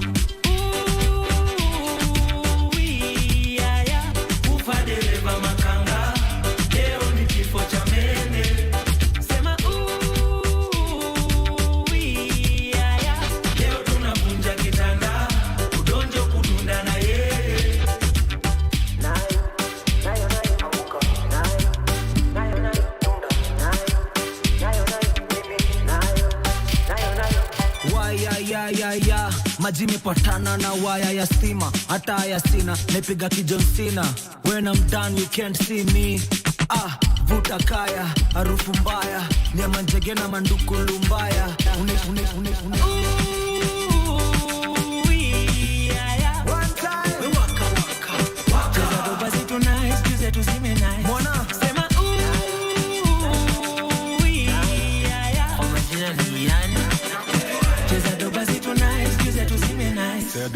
la la la ako kapeni ka area na kakitaka mwitapa nakula kiapo ndai hapa aje sit down on it nikirusha mamistare viungo wene nguwa mwili hatare waini mkot nishikishe male twende maeneo chuma ilale nane boy kijana wa ingo napenda njugu na mukombero kingo masel napenda matingo kifo cha mende ama wagido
kupenda ngama devi yonge mapenzi yalianzishwa na nani aniko na uradaro mogijali anifafanulie kanuni gani za kujenga penzi bila kisirani niketomo kama nyoera ekanisa mokoto yude amuna yawani kode tende kurbatski inshallah kendogi ole ni amina. Alrighty, and we are back with our second guest of the day on Entertainment Thursday, and that is none other than Costa Ojwang. He calls himself the African Music Ambassador, and on his IG, he says that he is a son of God. Costa Ojwang, Mambo VP. What's up? I'm good. I love your jewelry. Two things. Yeah. Thank you. They look really African. Where'd you get them from? They're gifts. All of them? I bought some. So this one someone got me from Zambia. Yeah. These are Kenyan. I got this from Kisumu. Yeah. Then my friend makes this. Ah, Kenyan made. Yeah. Jewelry designers. Yeah. Awesome. That's really, really nice. Welcome to the show. It's the first time you're coming on Entertainment Thursday, if I'm not wrong. We've not had you on this particular show. No. Yeah. All right. So for those watching you for the very first time, kindly introduce yourself to them. That's my cameras now? Yep. Costa Ojwang. I don't have a complicated name. My name is Costa Ojwang. I'm a singer-songwriter. I paint. And then I live in Nairobi if you want to visit me. But the most important thing is I'm an artist. And I'm so happy to be here. And so happy that you're watching me now. All right, we are glad to have you on the show. I love asking this question. What is your earliest memory of music? What do you remember about when you first got to interact with music? When was that and how was it like? Listening or singing? Listening. The first time you interacted with music. My father was an incredible singer before passed, so we would listen to him sing Congolese music a lot. And then my elder brother was a huge Benga fan, so we had like those compact discs. And that should, okay, I'm exposing my age. It's okay, we're all old. So we had those discs that would spin and play. And then our second-born brother went to Kisumu. When he came back, he introduced us to reggae music. So those are like the early memories of music that I can remember. So you come from a family that loves music. A lot. Would you say that shaped you into being the person you are right now as a musician? Yeah, it did. And then also I think generally singing in Sunday school also helped play the part. Because it was exciting. It was a chance to escape home when those congamanos happened. So it was beautiful to also be able to experience that at a church level. You do most of your music in your dialect. That is in Luo or the Luo. Yes. You do most of it in your dialect. Is there a specific reason to that, or? Yeah, there is. I want to be able to connect my peers to the music we used to listen to when we were younger, and of course there's still some elements of those in the regular Luo music now, which is predominantly Ohangla, but Benga is a bit dead, so I'm trying to also revive that in a modern space, because I think it's important for music to resonate with time, place, and people. And the people here now is us. Yeah, and how is that going? Like in terms of the reception of it? It's actually better than I expected. Initially, I was just having a good time and making songs that I would feel cool about. And I said, I made this song. And then it blew up into other things. It exposed me to other spaces. So now it has potential, but the things we've been able to achieve, we had never imagined were possible in 2-3 years. It's looking up. So it's looking up. Things are looking good. You know, the future is looking bright. I have managed to watch you do live performances, and I would want to give it to you, first of all, that you're really good at it. You're a good live performer. So when it comes to live performing, probably how would you say you go about it? And what's the feel when you're just on stage and watching people getting to listen to you? Most of the audience not being, you know, from the Luo community, but them getting to interact with your music and even getting to sing along and vibe along to it. The way we make the songs that we make, first of all, I had never thought people who don't speak Luo would like resonate with the music like that. But now that that's happening, so the way we make the songs it sets the space for us to be able to perform the way we perform. One is, I don't listen to my music all the time, so I try to make music that also sounds like the things I listen to. So I listen to Afrobeat, R&B, sometimes reggae that I like, not all the time. So when I'm making music, we make music that can have elements of all these sort of sounds, and these sounds are universal to anyone. You don't have to speak Luo to consume reggae, R&B, jazz. So when you perform, it's easy to go through those areas and still come back melodically in Luo. Yes, I think that's why it's easier for people to consume it. Yeah. And then also I joined the space late.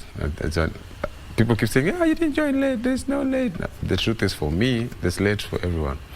I joined late in the sense that people start pursuing music when they're still young, they're excited about life, you know, they want to wear baggy jeans and Air Force.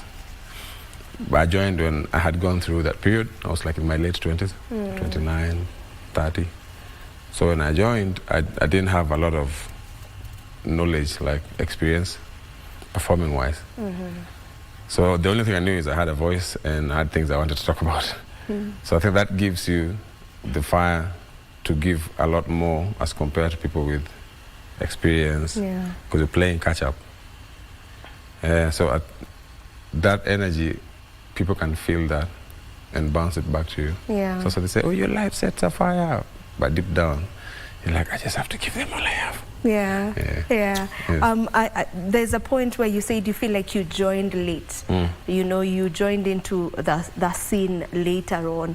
And this is something that I normally say, that when you, this is from, for maybe guardians and parents who have children who are talented in whatever it is, not just the music space, just get them into it early. Because as you've said, you know, when you compare with someone who started earlier, you wish you started earlier, not because you think they're doing better, but just because you're looking at yourself and you're seeing where you are at the moment, and maybe you're thinking, if only I started earlier, how far would I be right now? So maybe it's just a call to all the parents and guardians out there who have children who are talented in music. Just let them thrive in it. And for whoever who feels like they have it in them, don't wait for tomorrow. Just start now. Because when, you know, you will thank yourself later on.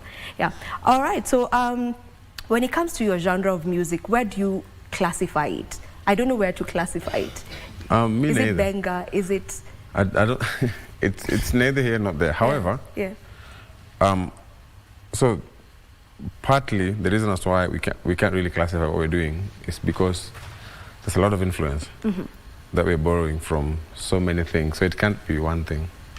See, when Benga was Benga, we didn't have internet. We didn't have Nigerians playing here. We didn't have South Africans playing here, like the South Africans that are playing piano now. So when internet came, and then now YouTube is there, there's all these streaming platforms. There's a lot of influence. Some people listen to weird music like Mongolian music, and you'd want to have an element of that in your song, so it can't be purely Benga.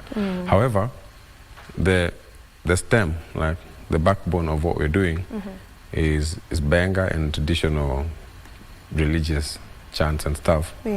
But it has been influenced by a lot of things. There's no way you can go through life and get to 30 and just drop everything you've liked and say, Benga. It won't be purely from within. You'll have to pick bits and pieces. So we've picked so much. Like it's the same as Black Soul. You can't classify what they're doing. They can give it a name, but it has leaning towards random things. And some songs lean towards dancehall, some lean towards reggae-ish, some are soul, like their name. So I don't think it's one thing. However, the backbone of, like the stem from which all the branches move is Benga. All right. Unique, You know, the artist that we had earlier on also sings in the dialect. He sings in Kiembu, right? Yeah. He does drill and rap in Kiembu, and now we have Costa who's also doing his thing in his mother tongue. Do you feel this is the way to go? You know, we're having more young people just getting into the stem of who the root of who they are, you know? Wamejua mimi nafanya mimi from this place, not to say that it's tribalism and all that, but just accepting your roots and deciding to just do your thing in that.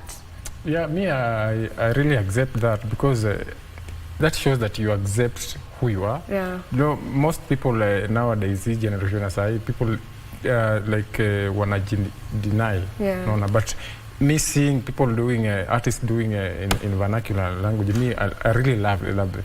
Actually, the question that I had to Costa Ujuang, hizi songs zake nilikuwa nashindwa categorize aje. Like ni Afro-Benga, Yeah. Afro-what, like amejibu, so at least now You I can understand. You now. get But I where it really comes love from. those music that are being done by a young generation that is a vernacular. Yeah. I really love it. It's authentic. Yeah, It's our own. That is what we call our own. So now, Costa, you just you have a new album. Yeah. It's called Imposter Syndrome No More. It has so many songs. 17 songs on the album. First of all, let's talk about the title of the song, Imposter Syndrome No More. Imposter syndrome is something I know many people battle with, especially creatives. I know I battle with imposter syndrome so many times. So just tell me about the title of it and where that came from. So first of all, imposter syndrome can be a fuel to greater heights for your own personal development. However, it can also be a hindrance, because then when you achieve things, you start questioning whether you deserve them. So that's where I was with a lot of things. I had time in my hands. I had access to a studio. That's how I ended up being a musician. I knew I could sing, of course. And then when we started getting booked for like festivals, we playing like all these big stages, you start questioning whether are you being in the spaces, because it's an inclusion thing, like you have to take a box, or you look a certain way, a certain way, they want that within the lineup. Yeah. Or have you really worked your way through the stages and you've deserved all this that you're getting now? And also I didn't have friends in the space, but a lot of people, I'm quite privileged to say that a lot of people I've worked with, miss the new collaboration. Yeah. Sijanyimwa hata access, si hata collaboration, access to like this to small access here. Oh, there's this thing happening here. Can I come? Sijanyimwa. See, it's the truth. Kuna some truths that you can't find another way of putting.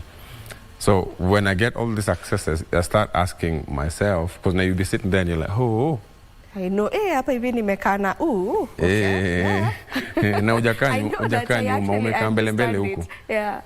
So I was just questioning, because my music wasn't sitting in the mainstream media space when tukirecord.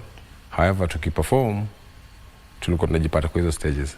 So tulikuwa nashangaa tu, are we here because the sound is that good, ama tuko hapa otherwise?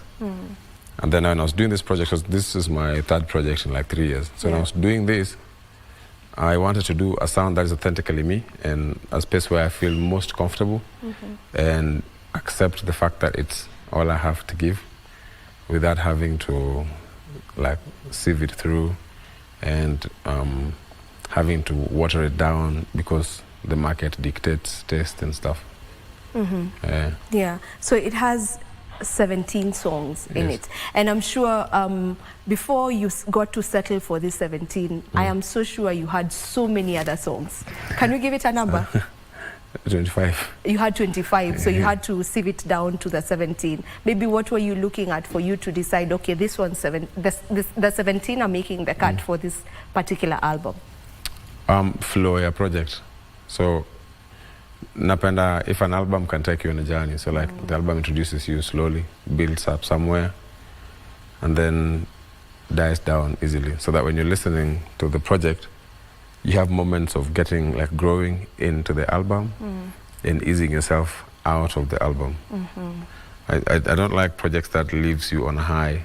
It's nice because it's easy to remember, but that's good for a party, for me. So I want to be able to grow into the project and then also leave peacefully. So we achieved that with Fueny, my second album. Yeah.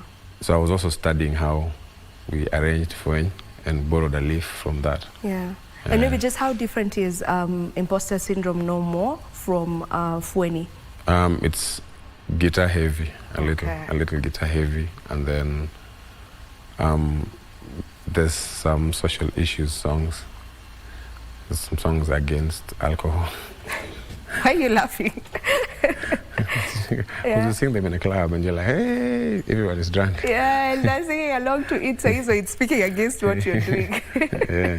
So I think instrumentation, just how the bounce to it, this album is a lot faster as compared to Fueny. Okay. You have many collaborations in the album. You've worked with so many talented individuals. You've worked with Erosh, you've worked with Yuaya, you've worked with Mordecai. Okay, you've worked with a lot of people. I can't remember all of them to mention them right now. But just maybe as we finish, what criteria were you using in order for you to pick who's going to come on board for this particular body of work? I just ask who I like, whose work I like, because ukianza kuimba uambiagi watu ati cheki naanza kuimba leo, so nitakuja next year for collab. Unaimba tu because you wanna sing, because you like singing. So mi napick watu wenye I like their stuff. If I like your stuff, I'll ask you for a collaboration. Not to say other people are not good. These are the ones I liked for this. Yeah. So when I do other things, I'll pick other people for other projects. All right. And still on the album, probably you can tell us which song was the easiest for you to make to completion, and which one maybe was a bit tight for you. Mora, hiyo song tulifanya na Yuaya. That was the easiest or hardest? Easiest. Tulifanya kwa birthday ya rafiki yangu. So we have a moving studio, so we can move it to. So we moved it to an Airbnb. So tumekata hapo tunapiga story, tukabaya asubuhi tulikuwa na wimbo. Yeah. And then the hardest probably is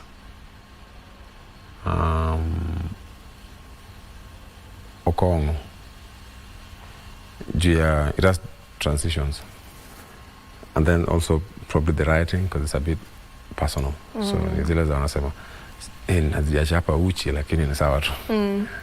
Yeah. So with that one you've really laid it bare. Iko na tuvitu hapo. Yeah. Tuvitu ni nini? My things. Utaki kusema tu. Ziko hapo in the song. Yeah. All right. So now as we wind up on this particular interview, there's the song Wabiro. Probably if you can just tell us a bit about Wabiro as the DJ gets to play for us. Wabiro translates to we are coming. Na Wabiro gi maino ni ubaya tu fulani. Nile ubaya yenye you're not fighting someone, but they can see in your face you're angry. Nile umejam na usemi. But they can tell. Wabiro ni call to action, a revolution song. Yeah. So tunakam na ubaya na tunakam leo. I think siku zote wanaandika songs za maisha tu. Watu wanajama alafu wanaandika about love. Ukasirika hapa hatujalipa rent alafu unaandika kuhusu love. Kisha unaandika nje kuna rasha. So Wabiro iko kwa hiyo space. Okay. All right. So you can let people know where they can find you on social media, where they can find the album and the rest of the songs that you've managed to do since you got into this particular space of music. Just let them know where to get all of that. And then if you don't mind, you can a cappella for us kidogo as the DJ takes it away. Hii ndio kamera yangu, sio? Yapa. Asanteni sana for joining and for tuning in. You can find my music on all digital streaming platforms, iTunes, Boomplay, YouTube, watu ushago, YouTube, alafu Spotify, kwa wale ambao wamesoma sana. And then you can find me on Deezer. And then on social media platforms, niko na Instagram, Costa_Ojuang. Costa ni COSTER, C ile ya footballer, _Ojuang. And then I also paint. So if you find an art page, it's me. usitoke mbio. Ni mimi. Then I'm also on X as Costa Ojuang. All right. Kwa wale ambao hawajaelewa X ni Twitter. Niko hapo. Please, umekuja kushautia viewers wangu kwa nini? See, there's my viewers. Relax. Tunajuana. I do for us an acapella as we... Satire is the attire we're wearing as we retire to the southern hemisphere. Jamilampo, mount your horses and get ready. Find your arm up, your click gangla, watch your moloe. And now we're here, ready or not, you're gonna hear us. Wabiro gitonge go kumba wadung. Unaka sana, ungeshaanza.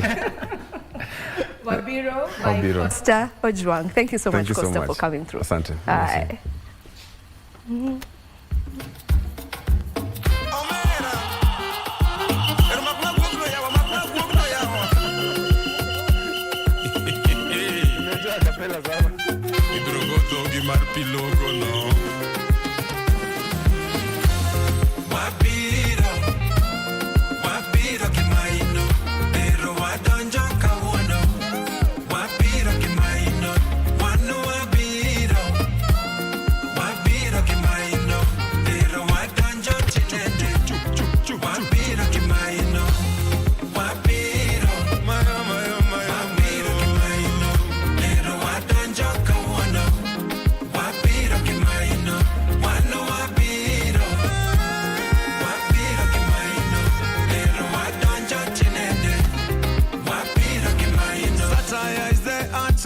We wearing as we retire to the southern hemisphere.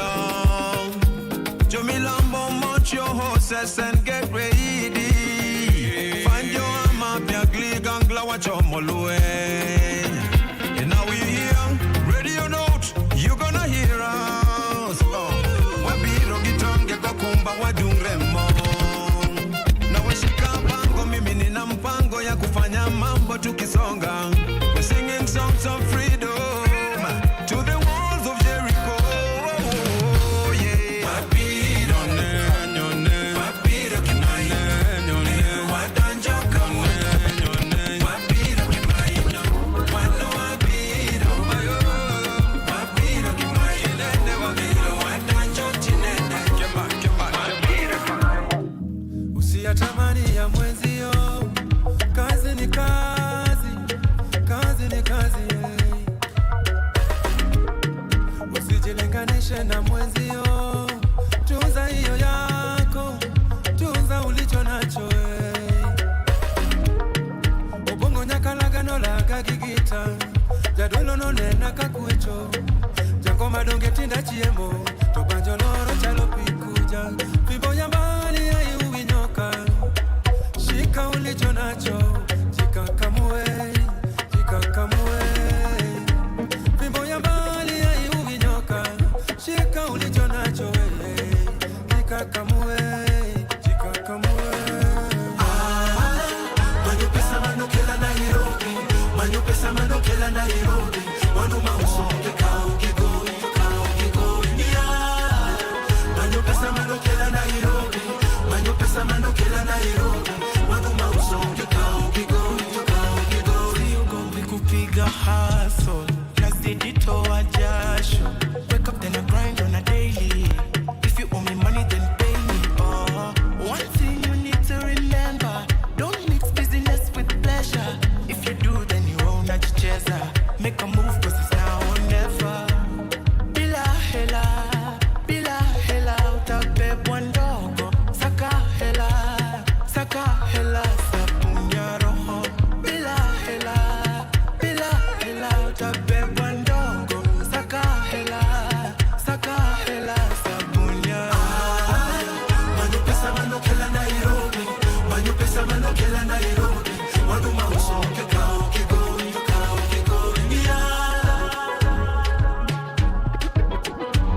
in the club, you could Tessa. Jimmy shoes, so many and I don't want choose. I dress to impress on you. I dress to impress on you. I'll be all you need, give you satisfaction guaranteed. Gotta stay fresh if you roll with me. Gotta stay fresh if you roll with me. I'll be all you need, give you satisfaction guaranteed. Gotta stay fresh if you roll with me. Gotta stay fresh if you roll with me. Fashion.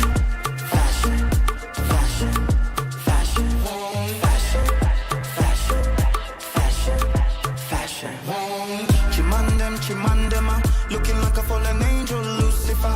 Pull up in a fur coat and a bandana. So not true, I'm in a way true as if anana. You see, you have to turn up your antenna. Everywhere I go, I'm the mandema. And you know I got love for Chimandema. And you know I got love for Chimandema. All right, and Unique, the DJ, is truly in the spirit with that song, Fashion by Chimano. And the interview we are getting into right now is a fashion interview. So Unique, when do let me say? All right, so right now my guest is none other than Ingrid Awor. Ingrid is a fashion entrepreneur. She has been in the fashion scene for years and years and years on end. She has the experience on this. She is also a model coach, a fashion designer, and the founder of the Kenyan Fashion Story. Ingrid, welcome to the program. Thank you so much. It's a pleasure to have you on board. Thank you. Is there anything I missed? No. Yeah? You summed it all up. Mm-hmm. Yeah. So how long have you been in the fashion space? 13 years. 13 years now? Yes. As all that? So 13 years as a fashion show producer, 13 years as a model coach, probably 15 years plus as a model, but now retired, and fashion designing 2 years. All right. Yes. So I want us to talk about you as a fashion, as a model coach first. When you talk about a model coach, you know, most people maybe do not really understand what that entails, what that looks like, because we're used to seeing the models on the runway just doing their thing. We don't know the behind the scenes. So when you talk about being a fashion or a model coach, what exactly are we looking at and what does that entail? Model coaching is like a tutor. The only difference is that you're not in a class setup, but some classes are theoretical, some classes are practical. So if you're a model coach, what you do is that you take a model who does not have skills, and then you want to teach these models every skill in modeling. So it starts with teaching the model catwalk, because catwalk looks very basic, but it's not. And then you have to teach the model how to make a portfolio, you have to teach the model poses, how to pose in front of a camera, you have to teach the model body posture, like upright model body posture. And it's a lot of things involved. So yeah, it's a whole course, and it's a lot of work. Yeah. Yes. Can anyone get into modeling? Yeah, so first of all, you have to determine what category of modeling suits you, because there are so many categories of modeling. And I think there's room for so many people. It's just that you need to identify where do you fall. So for example, if you talk of runway modeling, you have to be a minimum of 5'7" feet. Now, if you talk of bikini modeling, you don't need to be so tall. You just need to be a bit hippie and a bit booby. Now, if you talk of body part modeling, even you can do body part modeling. If you talk of commercial modeling, all of us in this room can do commercial modeling, because commercial modeling is now like acting.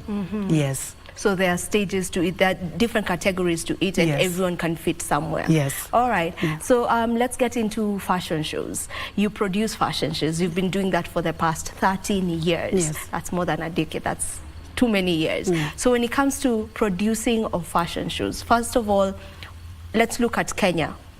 How is that landscape, the fashion show landscape in the country? So at the moment, it's picking up. There are so many events, but when we started, there were very few events. There were only big events that were already known. But even when I was entering the space of fashion show production, I started very small. You know, we used to charge 200 shillings, 150 shillings for people to come and enjoy the show. So it was more of a passion than even the monetary aspect. So, but right now where we are, there are so many fashion shows, and it has grown, and there's a huge impact, and it's actually supporting and helping a lot of creatives. So there is huge growth. Yeah, there's growth in that area. Yes. I can agree with you on that, because I've seen quite a number of fashion shows happening. We've actually covered some of yours, you know, on Grapevine, which is a program that also airs right here on Channel 1. So when it comes to producing fashion shows, what goes into that as well? It's a lot of work. Yeah. Yeah. So first, you have to do model castings. So even before you do model castings, you have to do designer call, where you have to identify or look for designers who are interested in joining the event. And that's also a lot of work, because you have to convince the designers that the show is going to give them value. So designers also want a platform that is going to give them value. And then once you get designers, if your event has vendors, then you also have to look for vendors. Again, you have to convince the vendors that you're giving them a diverse audience and a very wide audience that is different from their demographic. And then when it comes to model casting, you also have to look for models. And for example, for my shows, I look for models who fit in the runway category. So I also have to find models, so I have to do auditions and find models who fit in the category that I'm looking for. And also that's not easy, because you can do auditions and then you have like 1,000 models, for example, and then out of 1,000 models, only maybe 20 fit the bracket. So it's also not easy. And then you have to have a team, you have to look for sponsorship, which is also a nightmare. And then you have to look for media coverage. So it's a lot of work. Yeah, planning, marketing, selling tickets. Yes. It's a lot. It's a lot. It needs a big team. Yeah. Yes. Okay, there's the Kenyan Fashion Story. You're the founder of it. Yes. Tell us about the Kenyan Fashion Story and what brought about the idea. So the Kenyan Fashion Story has a bit of a twist to it, because it's like storytelling meets fashion. As opposed to fashion shows where audience come, they see models on the runway. Sometimes the audience leave without even knowing the names of the designers. True. So sometimes they go and they call you and say, oh, so you remember that designer? That they don't remember the names. So I felt there was something missing. So I figured, how can I do an event that will make the creatives or the designers involved to be memorable forever? So then I came up with the concept of the Kenyan Fashion Story, where we do a pre-event podcast. So it starts with a pre-event where designers are narrating their journeys, how they began, what inspired them, until on the fashion show day. So on the fashion show day, what happens is when the models are walking on the ramp, the designers are the ones talking. So every category, every time there's a designer's outfits on the stage, it's the designer telling us the collection and what inspired the collection and how we can find them. Because the goal is to push the Made in Kenya agenda. Amazing. Yes. I love that. And on that note, we'll take a short break. Don't you go too far. Entertainment Thursday gets to continue shortly.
Joining us on Healthy Living. Stay connected to Voice of America at voanews.com.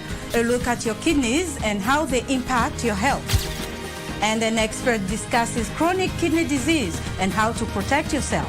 And Ivorian psychologist Noor Bakayoko shares some insights on bullying and what can be done. It's important to avoid major events or major health crises. How do you know if your cough is due to a serious condition? We'll have some answers. Stay well and strive to make every day a healthy day.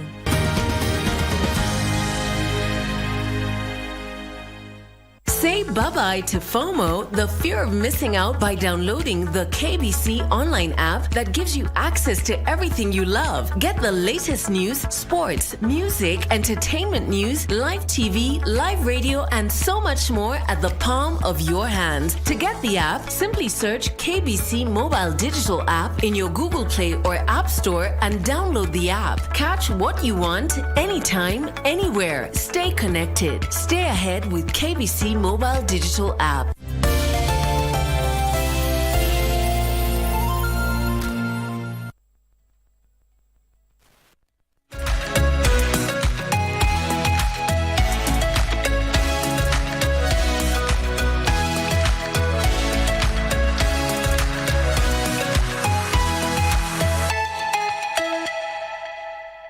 And we are back. Thank you so much for staying with us. In studio with me is a fashion entrepreneur and the founder of the Kenyan Fashion Story. Her name is Ingrid Awor. And by the way, Ingrid, I've not told you look really nice. Thank you. I mean, you're a fashion entrepreneur, so it's a given that you would look good from head to your shoes. So now you were just telling me about the Kenyan Fashion Story and how different it is from the usual fashion shows that we are used to. And I love the idea. You were telling me that we'll have the designers getting to talk about their collection. So is this pre-recorded or they're doing it live on the show?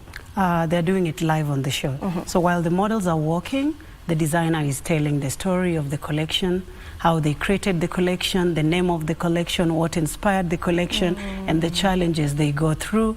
And then now, this way the designer can engage with us deeper. Yeah, yes. Because I was telling you off the fashion shows that I've gotten to attend, we never really get to know the designers. Yeah. We never even get to hear their voice or them telling us their name, because the only time we see them is after the models are done showcasing on the runway. When they're doing their last walk, the designer comes in with them, does the walk, just does a bow, waves and goes away. So we never really get to interact with them, and they're the main people in that, because they're the ones who've made all these outfits that we've made. So I think it's a really good initiative.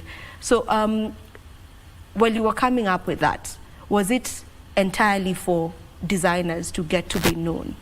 So the platform is for the designers are the priority, because I feel like a lot of Kenyans or a lot of us don't understand the designing world.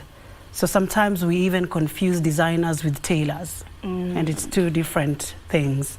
So I felt like designers, we need to hear their voices first, and then also models. Also, because this platform is for underrepresented designers. Yes, so we need to hear their voices, we need to understand, and also from this perspective, the audience will start to understand, oh, this is why they charge what they charge. It's not an easy task to come up with a whole collection or outfits, because we need to get Kenyans to promote products that are made locally. So that is why the Kenyan Fashion Story is connecting you deeper to the creatives. Yes. Yeah, and the fashion world is quite diverse. Yeah. It is huge. You know, sometimes when we hear of fashion, we just assume, okay, it's just, you know, but it entails a lot. It brings a lot of people together to get to, to get to entirely, you know, bring up or put up a particular look and all that. So with what you're doing with the designers, it's really something that should be applauded. And when we talk about designers in Kenya, do we have many of those? Yeah, we do have a lot of designers, especially the underrepresented ones. There are so many, but people don't know they exist. And also people mistake them for tailors, because there are some designers who are tailors, you know, but then there are designers who are not tailors. All right, so classify for us. They're designers. People mainly confuse designers, tailors, and stylists. Yes. So give us that differentiation. Okay, so a designer sketches. All right, a designer will think of an outfit. They will come sketch it. They will draft the patterns. They will cut. Then the tailor will now do the sewing bit. Okay, but remember the designer has thought of the fabric they want to use, the texture, the color, the durability. Okay, so that's not an expertise of a tailor. Then there's the tailor who only sews. And then there's a stylist who now wants to dress a celebrity or wants to dress their clients, and then they have to come to the designer to get the piece that is already made by a designer. So stylists are not designers. Yeah. Yes. For them, they just put pieces yes, together. they put pieces together. Yeah, they know what goes with what, and they come and style you. And also designers cannot style. A lot of designers don't have the gift of styling. That's really interesting. Like you have the gift to sketch something and come up with it, but you don't really, you can't really be a stylist. But not all of them. There are those who are. There are some designers who are gifted at styling, but not many. And that's why a lot of designers also work with stylists, even when they're launching a collection, because a stylist will tell you this goes with this color goes with this color. Yes. Yeah. Okay, so for maybe there's a designer who's watching right now and they feel like they are underrepresented. You said that you work mainly with underrepresented designers. How do they get to you so that they can be able to be part of your fashion shows? So for the November show, the slots are fully booked. Okay. So we will have another event next year, April. So there is the show for November 2nd, and then in next year we will have 2 editions. So if they follow our social media handles at the Kenyan Fashion Story on Instagram, on TikTok, on Facebook, then they can get to see the updates, because we do designer calls whenever before the fashion show. All right. Yes. So tell me about the show that is coming up in November. You've mentioned 2nd? Yes. Yeah. So it's the Kenyan Fashion Story happening on the 2nd of November at Barrels and Stools. We also went for Barrels and Stools because it's giving made in Kenya. It's very eclectic, and rustic. So the event will happen there. It will begin at 4 p.m. to midnight. We will have vendors, so there will be shopping experience, and there will be the fashion show beat, there will be live interviews, because even our audience, we want to know why they are supporting us. We want to know what inspires their spirit of Made in Kenya. So we want to engage with everybody to hear everyone's perspective and just to come together as a community that supports Made in Kenya. Yeah. Yes. Okay, and as we wind up on this particular interview, maybe I feel like most Kenyans, that's my take, don't really wear Kenyan. Yes. You know, so maybe what should we do in order for us to start wearing more of Kenyan designs and designers? You know, where is the gap for us? So I think first it starts with awareness. So a lot of Kenyans are not aware that they can get a bomber jacket, style it with jeans and a simple top. So I think there's lack of awareness where probably a lot of Kenyans think that these outfits are made for a certain demographic. So they need to understand that these outfits are for everyone. Like what I'm wearing is made in Kenya. This is my creation. Yeah. All right. Beautiful. So and you look at it and you may think it's imported. True. But it's not. So I think it's the awareness, and with these events coming up, more people should attend and see the work. And actually, a lot of people think that the outfit they see on a runway, they cannot wear it. So, you know, they need to attend events and actually see that these outfits are wearable. Yes. Yeah. And I think also most times people assume that made in Kenya outfits has to be kitenge outfits. Yes. You know, and maybe for some they don't really love vitenge, so they're like, Yeah, but you can get any kind of outfit made from a designer from Kenya with whichever fabric. You get to choose the fabric and the designer will actually make it for you. I thank you so much, Ingrid, for coming through to the show. You've not mentioned where people can get tickets. Tickets are available at kenyabuzz.com. Okay. Yes. Going for how much? 2,500 regular, and we also have group tickets. All right. Yes. All the best on that fashion show. Thank you. I'm purposing to attend. Thank you so much. Because I'd really love to see that. It's so new, whereby the designer is speaking as the models are, you know, strutting the runway. Yeah. All right, this is where we end this particular interview with the fashion designer that is Ingrid Award. Don't you go too far, because when we come back, we'll be speaking about the film industry. Stay tuned.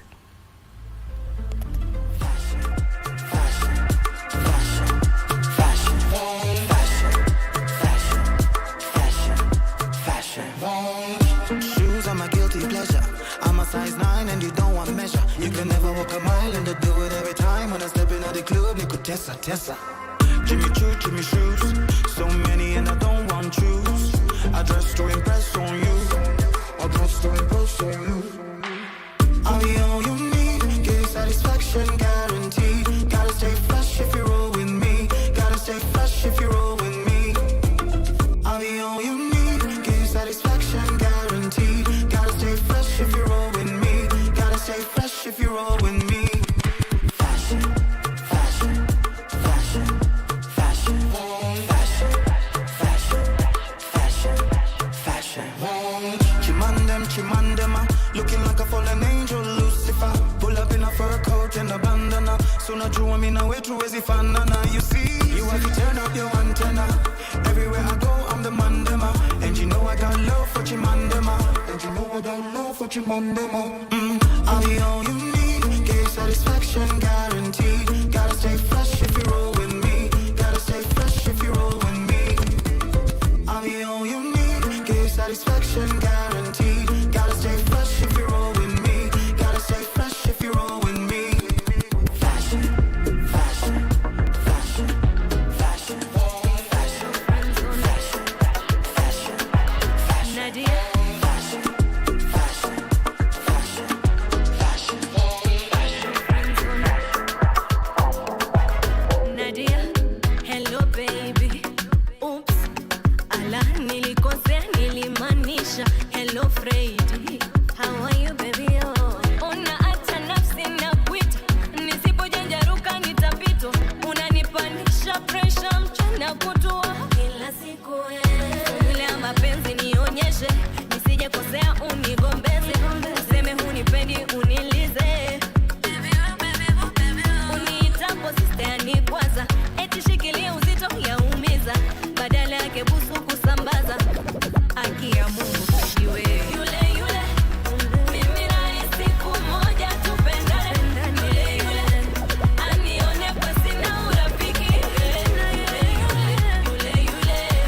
mimi na yule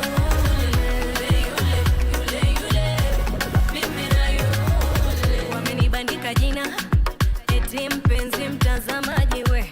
Na yule Diana mwenyewe ndo mpangaji akaleta bifeti na mwibia. Si uongo bwana nitamnyaulia. Akishinda kazi nitamchungia. Formula mapenzi nionyeshe. Nisije kosea unigombeze. Useme hunipendi unilize mie. Uniitapo sister ni kwanza. Eti shikilia uzito yaumiza. Badala yake busu kusambaza. Akitiga goma baby yule mimi naye siku moja tupendane. Yule anione kwa sina urafiki. Yule mimi na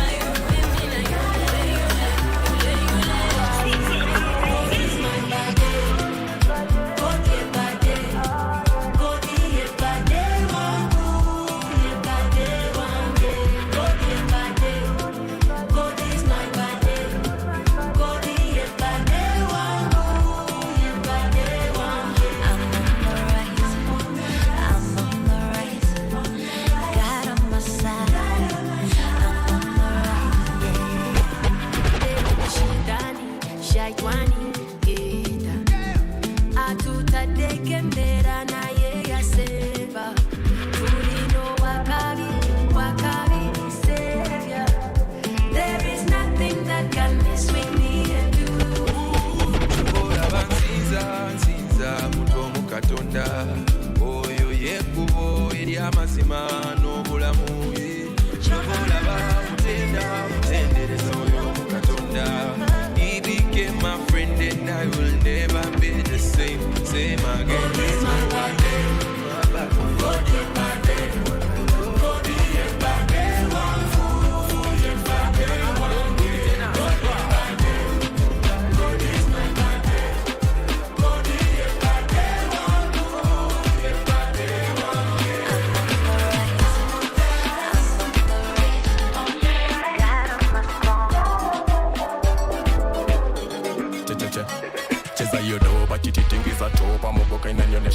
nishuke na kamoja dunda lafu okota legeza po utatokwa si tumezoza tangu enzi za cheza hiyo doba jititingiza toba mogoka inanionyesha leo nishuke na kamoja dunda lafu okota legeza po utatokwa si tumezoza tangu enzi za watu washikane wa wili witaleta mbili lazima stawaka sonde jipini mazikiziki stingon za kidead so unacheza na kiwili nishatipa kebi nishimeja kwa watu washikane wa wili witaleta mbili lazima stawaka sonde jipini mazikiziki stingon za kidead so unacheza na kiwili nishatipa kebi nishimeja kwa wingi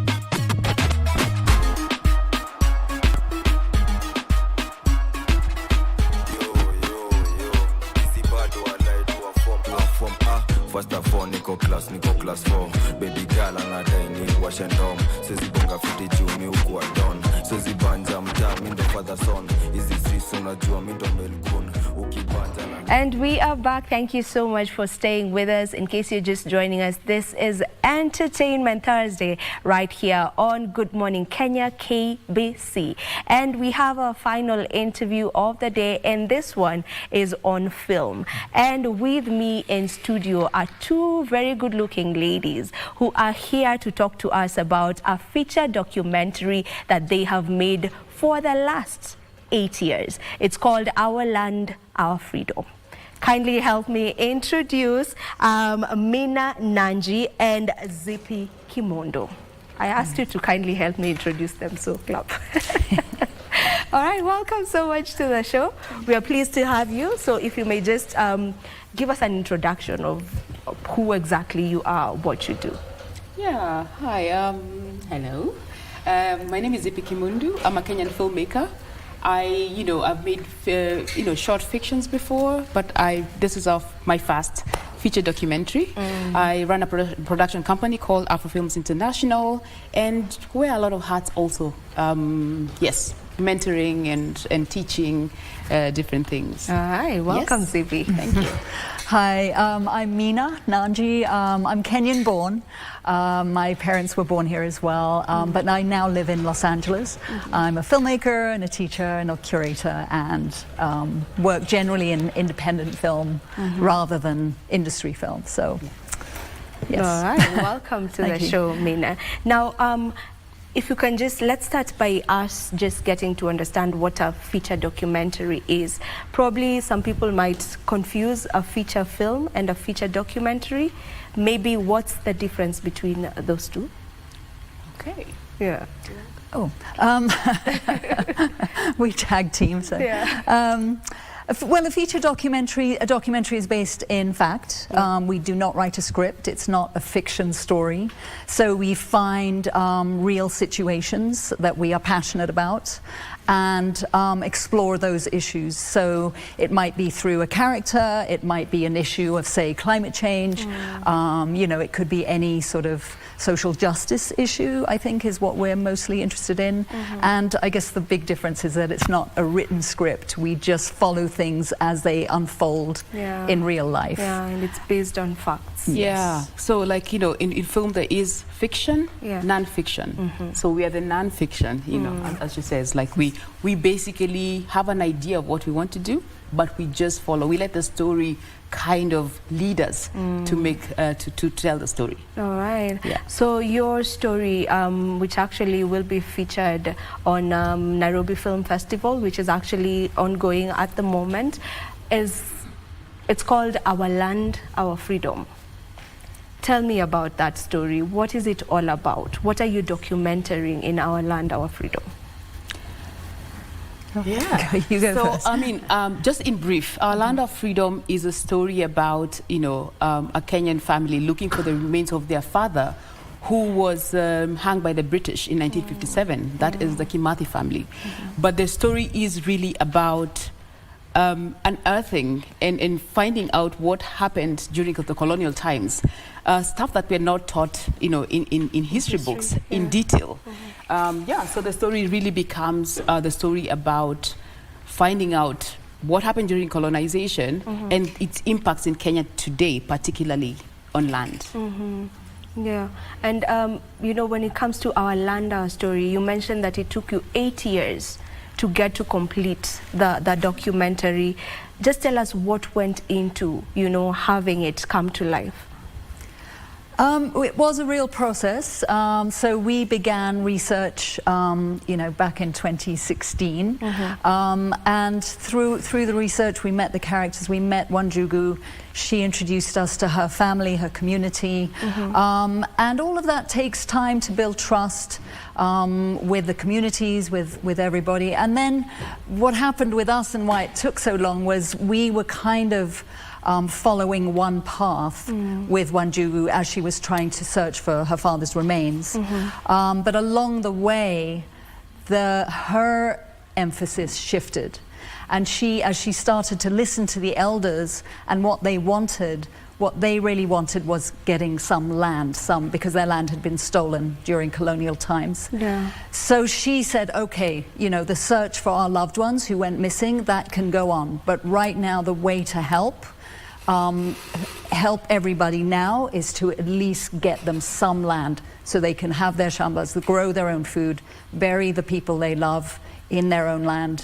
And so this took a while to unfold, and as we were following it in real life, it just, you know, things just went on. And so that's why it took as long as it did. Yeah. We also got interrupted by COVID, during which time it was very hard to travel and that kind of thing. And then the funding came in little chunks, and it just takes a long time to sort of, you know, catch up with where we are and what we're doing. So, but I think it had it not taken as long as it did, we wouldn't have the same film. It would have been a different film. So you know, I think hopefully the time justifies the story, or the story justifies the time. Yeah. So, yeah. Do we have the actual characters playing in, not playing because it's actually real, it's a documentary. They're the actual ones who are telling their own story. It's the Kimathi family. So the story of, it's Mukami and Wanjogo. So they are the ones telling their story of how, you know, it's mainly telling about the colonial times and how, you know, Kenyans would struggle for, you know, just to get their own land and all of that. So it's them telling their own story. Yeah, so just even the title of the film, Our Land, Our Freedom. Yeah. The Mau Mau was actually, the name was, it was the Kenya Land and Freedom Army. So today, the elders kept asking us, are we free? You know, because they were fighting for the land. Did they get it? So, and I think what we've been saying with Mina, like, it was a fight for economic freedom, which was, we are fighting for land. So today they feel like we did not get the land, so then we are not free. And your question about who's telling the story. Yeah. Our history has always been told from a British perspective. Yeah. Even our history books are being authored and written from the point of view, you know, the British came, you know, they were the good colonizers. They gave us English, they gave us Christianity, they gave us, you know, all the good things, right? But no one talks about the brutality of how bad it was, yeah? And we said that we have to tell this story from the point of people of view who are, of people who actually were fighting in the forest. Yeah. They've never really been heard because, as you might know or not know, they were actually banned after independence, so they could not speak. They used to tell us, if we did something wrong, please tell us, we will say sorry. And for us, our mission was to be able to, like, really put them in this, you know, shine a light on them for the first time, to be able to tell their stories so that you understand what really happened, and we now celebrate them and honor them. You know, we just celebrated Mashujaa Day.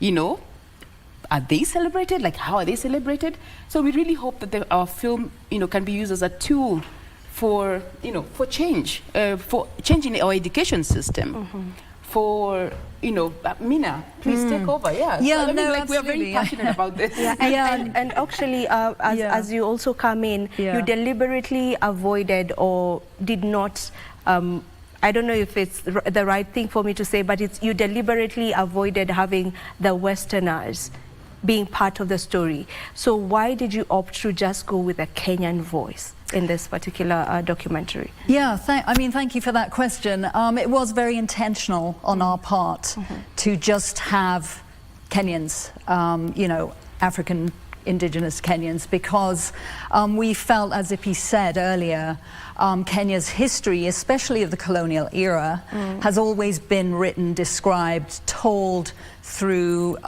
history books, through films, through television, through radio. I mean, there was a whole propaganda department in the colonial regime that built up stereotypes of Africans and Kenyans that have really largely persisted. Even now there are very negative stereotypes. It's starting to change. But I think one way of really reclaiming Kenyan history is to really have, and we're so lucky that we still have the people who fought for independence. They're still alive. This is a remarkable, they're a treasure, they're a national treasure, all these people, and should be honored as such. And so previously they would tell their stories, but the British and others would say, oh no, these are stories, there's no evidence. Now there is evidence. There is evidence in colonial policy papers that were discovered in Britain. So we have those policies in black and white. And so all their stories are valid, but they're not being able to get them out.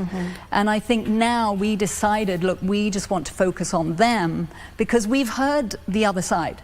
We've heard it. We're so now it's time to just start telling, our stories. And I think what is really encouraging is the younger generation in Kenya.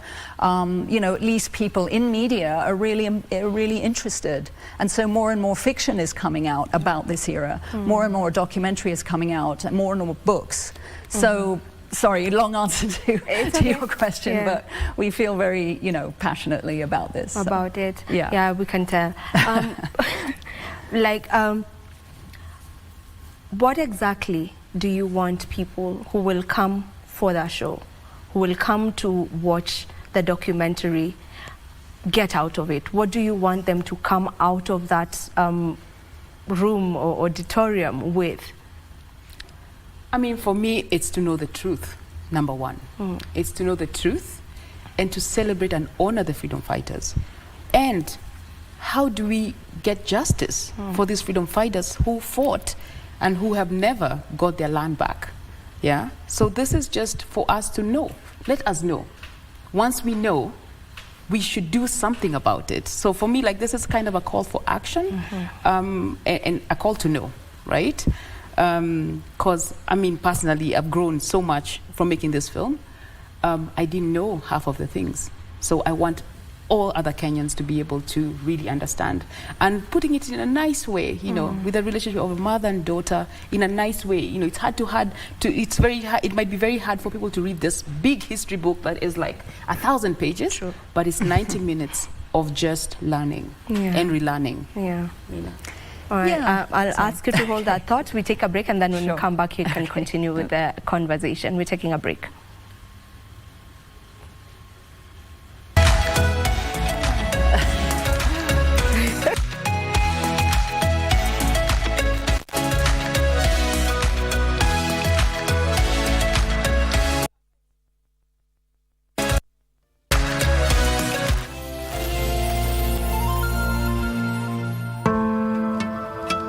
Are you a holder of unclaimed financial assets? All holders are notified to report and surrender unclaimed financial assets to the Unclaimed Financial Assets Authority, UFAA, on or before November 1st, 2024.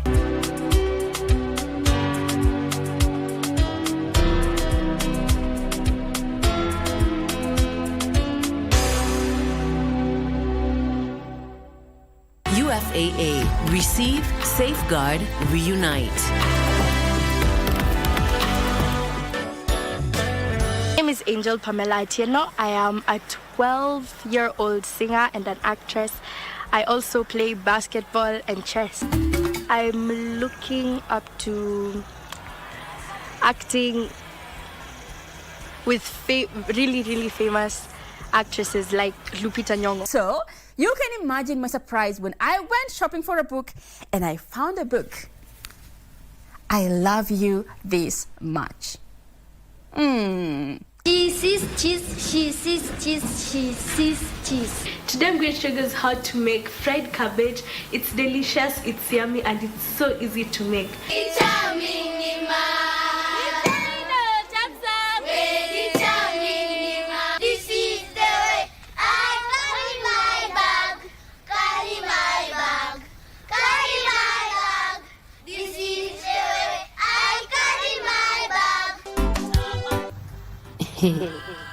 Nadhani umefika muda wa kurudi kwa wazazi wangu na mwanangu Maya.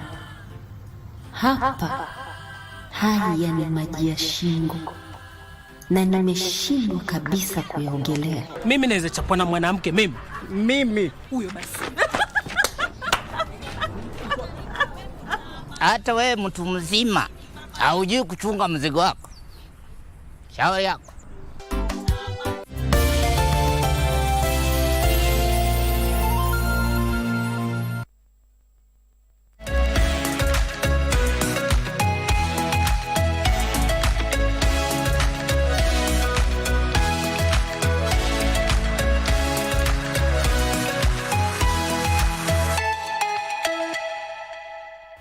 All right, and we are back. Before we took that break, you were just about to tell me what you want people to get out of, or to get to learn from this particular documentary.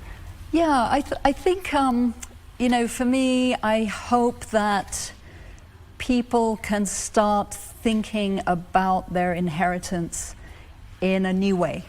You know, I hope that the film kind of starts, you know, some discussions and conversations about, you know, where do we come from? Where do we, you know, what really happened during that time? Yeah. And also to break down these stereotypes that have been constructed so carefully, and to sort of just rethink, you know, rethink these issues in a different way. Because I think there's a lot, the Kenya's history is so rich, and we just need to expose it and tell it the way that Kenyans should tell it, you know, or can tell it. And then people with a broader, you know, once they get a broader sort of information about what really happened, then they can make up their own minds about what, you know, where they want to go, what they want to do. But I do believe that you can't really move forward without looking back. It's like knowing the true past and then forging a way ahead. And there's so much to learn from what happened before, and that still has impact today.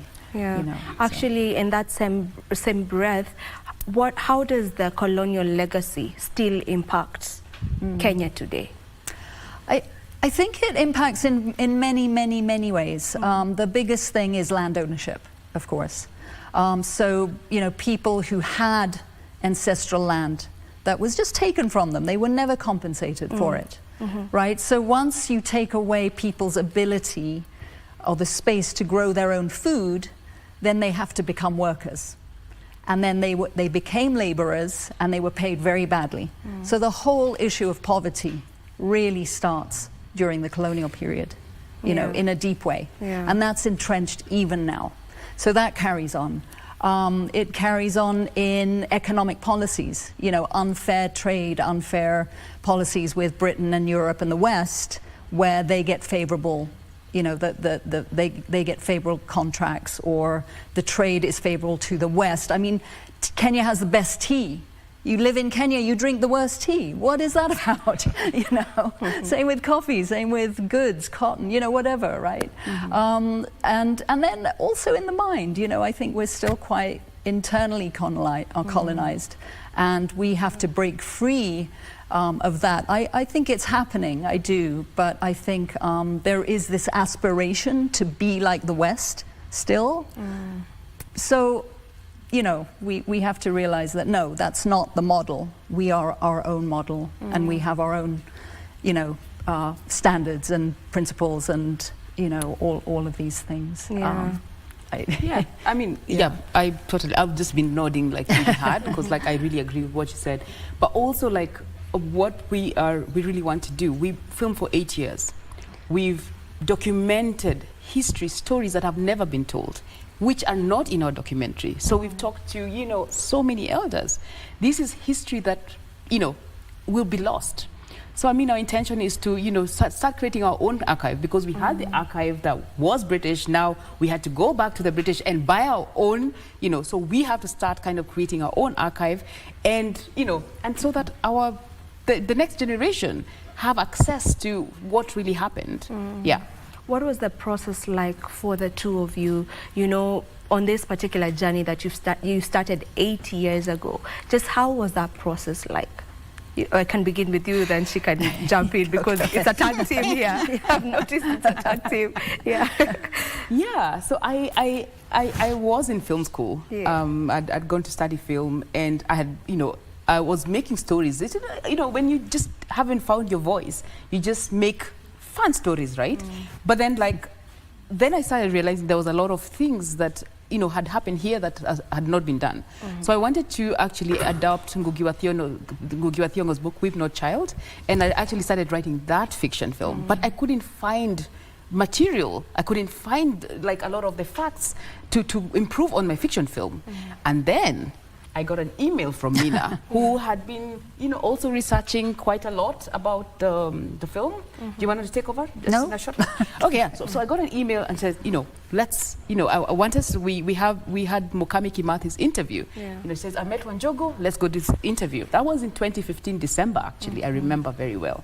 So we met, and the next day, we all went to Mukami Kimathi's house, and we started doing the interview. And that day, everyone was crying, from Mukami to Wanjogo to ourselves to the cameraman, like, and then Mukami was so passionate. I think she had told the stories, but not in that depth. And she would cry, and then she says, "I'm really tired. I need to take a nap for 1 hour and wake up." And then after that, we knew that we had to tell the story, and we started. So we started going to every corner to discover this, because I think, like, we felt that we did have a responsibility to tell this to Kenya and the world. And you know, just to we premiered this film in November in Amsterdam at IDFA, at a really big international film festival, and for the whole year we've been traveling across the world showing the film, and touches every person from every part of the world. It's like, oh my gosh, we never knew this. We never knew this. And it's so amazing for us to come back home now to show the film this Saturday. Yeah. And yeah, very excited to also bring the elders to celebrate with them, to start having these deep conversations about who we are, where we come from, and where do we go. We have to know that. Yes. Mina, from your end, just what was that process like for you? She's explained to us how it came to be, how you came to, you know, get to start, you know, making this documentary. But just how was that like for you? I'm trying to get into your mind as you're doing all this. You know, it's a lot of emotional imbalances. Let me call it imbalance. Like, there's a lot happening, you know. So just how was that like for you? Yeah, it was definitely an experience. It was such an adventure, actually. I mean, we went in, it was Zippy and I, we went in thinking that it would take a year or two max. We were like, oh no, we'll get this done, you know. But as you get deeper and deeper in the process, you meet more and more people. You know, it was clear that, oh my God, this needs a lot of research, a lot of patience, a lot of commitment. During the shoots, we would shoot about 2 or 3 times a year for a month each. And Zippy was here. I was in LA, but I would come for the shoots. So it was very, you know, it was kind of run and gun. We would just go for it and run and get the interviews we could and do, you know, so it was always like, I think we both seemed really breathless. You know, we're always catching up. And then we'd have a period where we could look at the footage and start to edit a little bit. And it was tough. I mean, you hear these stories and they're devastating. And what do? You know, you feel so helpless, like, you know, getting the story out is one thing, but that takes years, and what can you do right then? So it's really wrenching, actually. And there were times when I think both of us just were like, how are we going to get through this? And, you know, for us, what with the people who we interviewed, how do they get through life? So that, I think, you know, responsibility, or that sort of feeling like, you know, the people we interviewed entrusted us with their stories. And I think that's what really kept me going, kept us going, because we had to, you know, they trusted us. We had to, you know, sort of perform for them, you know. And so it was a tough, I'm not going to say it was smooth sailing. It was very tough at various times. But I think we both also, what kept us together was that we really believe in the project, and we really believed in the people that we interviewed and met. Many of them did not make it into the final film because a film is a film, but we will have those interviews on our website hopefully within the year, so that it can be accessed by people doing research on this stuff and people who just want to see them. So yeah, it was a learning process, an adventure, and yeah. Okay. All right, as we come to a close of this conversation, maybe you can let people know where exactly they can come to watch the documentary, the feature documentary. It's at the Nairobi Film Festival. When are you showcasing? Where is it happening? Yeah. So it's premiering this Saturday, the 26th of October, at 7:30 p.m. At the Prestige Plaza Cinemas. So please, you can get your tickets from Nairobi Film Fest, nbofilmfest.com, or I think. And it's also going to be at, it'll be at, Kaloleni. It will be at Kaloleni, the library, and that is a free screening actually. And then on Sunday afternoon at 3. And then, you know, we'll have a theatrical run sometime in November, so people can watch out and look. We have a website, Our Land, Our Freedom, which you can also find information. Okay. Thank you. Thank you so much for coming to the show, and thank you very much for just telling these stories that need to be told, the untold stories that we really need to get to know about and get to learn about, more about our history. So thank you for that. Thank you so much. Thank you very much. All right. Thank you so much to each and every one of you who has been tuned in on the show. This is Entertainment Thursday right here on Good Morning Kenya. The documentary that they were talking about is called Our Land, Our Freedom. So make a point of showing up at the Nairobi Festival, Nairobi Film Festival to be specific, and you can be able to watch it as they get to premiere it. This is where I say goodbye. Thank you to each and every one of you, and I will leave you in the able hands of our DJ, that is Unique the DJ. Goodbye. Do enjoy the rest of your viewing. Never wrong about you. I may be angry at a lot of things. Never angry at you. I can be your hero, your shield and defender. Because I love you and I don't need depender. My baby.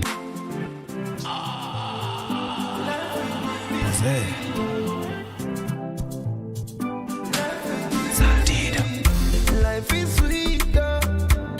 Oh, so sweeter. Life is sweeter, with you it's sweeter. Life is sweeter, with you it's sweeter. Life is so sweeter, with you it's so sweeter. I've been wrong about a lot of things, but never wrong about you. I may be angry at a lot of things, never angry at you. I can be your hero, your shield and defender. Because I love you and I don't need depender. My baby, don't let protect you like Rambo. But the enemy I got my go kill like commando. Ooh, life is sweet with you. You kiss me so good up. Life is sweet with you.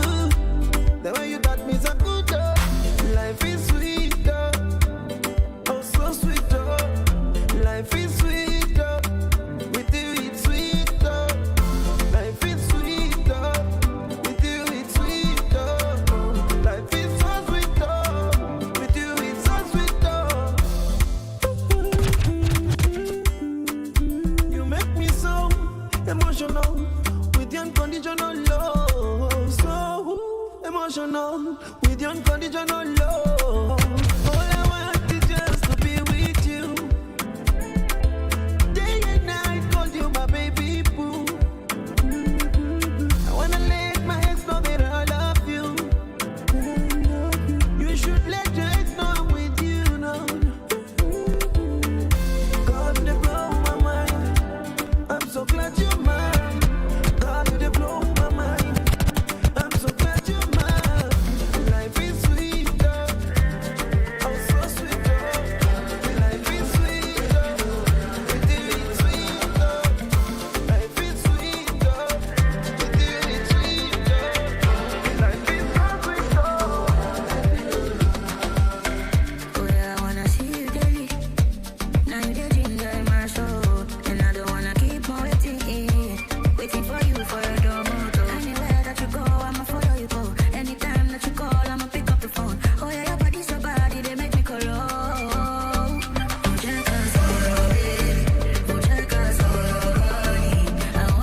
me dead for it. All your lips, I love your whole body. You gon' make me scream your name, bunny, and you gon' make me show you say your name start to funny. Check us, oh baby, oh check us, oh body. I want your body, oh check us, oh body.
Songa mbele kimakumende one lege songa mbele kimakumende one lege dance kada udi toka jasho baki ndeve shuka hadi chini kaza kayo anguka nayo mos nayo niko Kampala na ganda omukwano tuko na meeting mkutano siwezi chess mutu erini chess bomb siwezi nuka stress erini nuke shone kawezi pesa wezi nipatia stress hiyo zapaka na panya na love siwezi shera itoke mkono mbele nyuma hiyo kote songa mbele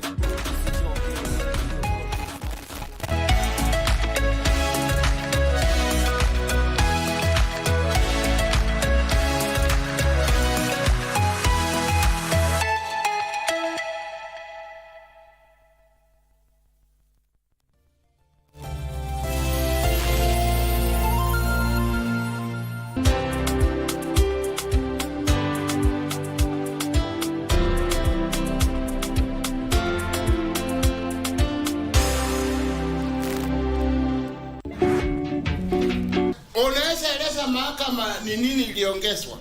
Sasa ni nyinyi mtasema. Wewe ndio utatuambia kwa sababu si wewe ndio ulikunywa. Nasema sijui. Si wewe ndio ulikunywa? Juu siku zote ni nywe. Wewe unaendeka huko kunywa pombe. Wow. Asubuhi 6 in the morning niko huko. That mess you know. Who put it inside there? I cannot know. Sasa yeye atajuaje? Were you there? No. Did you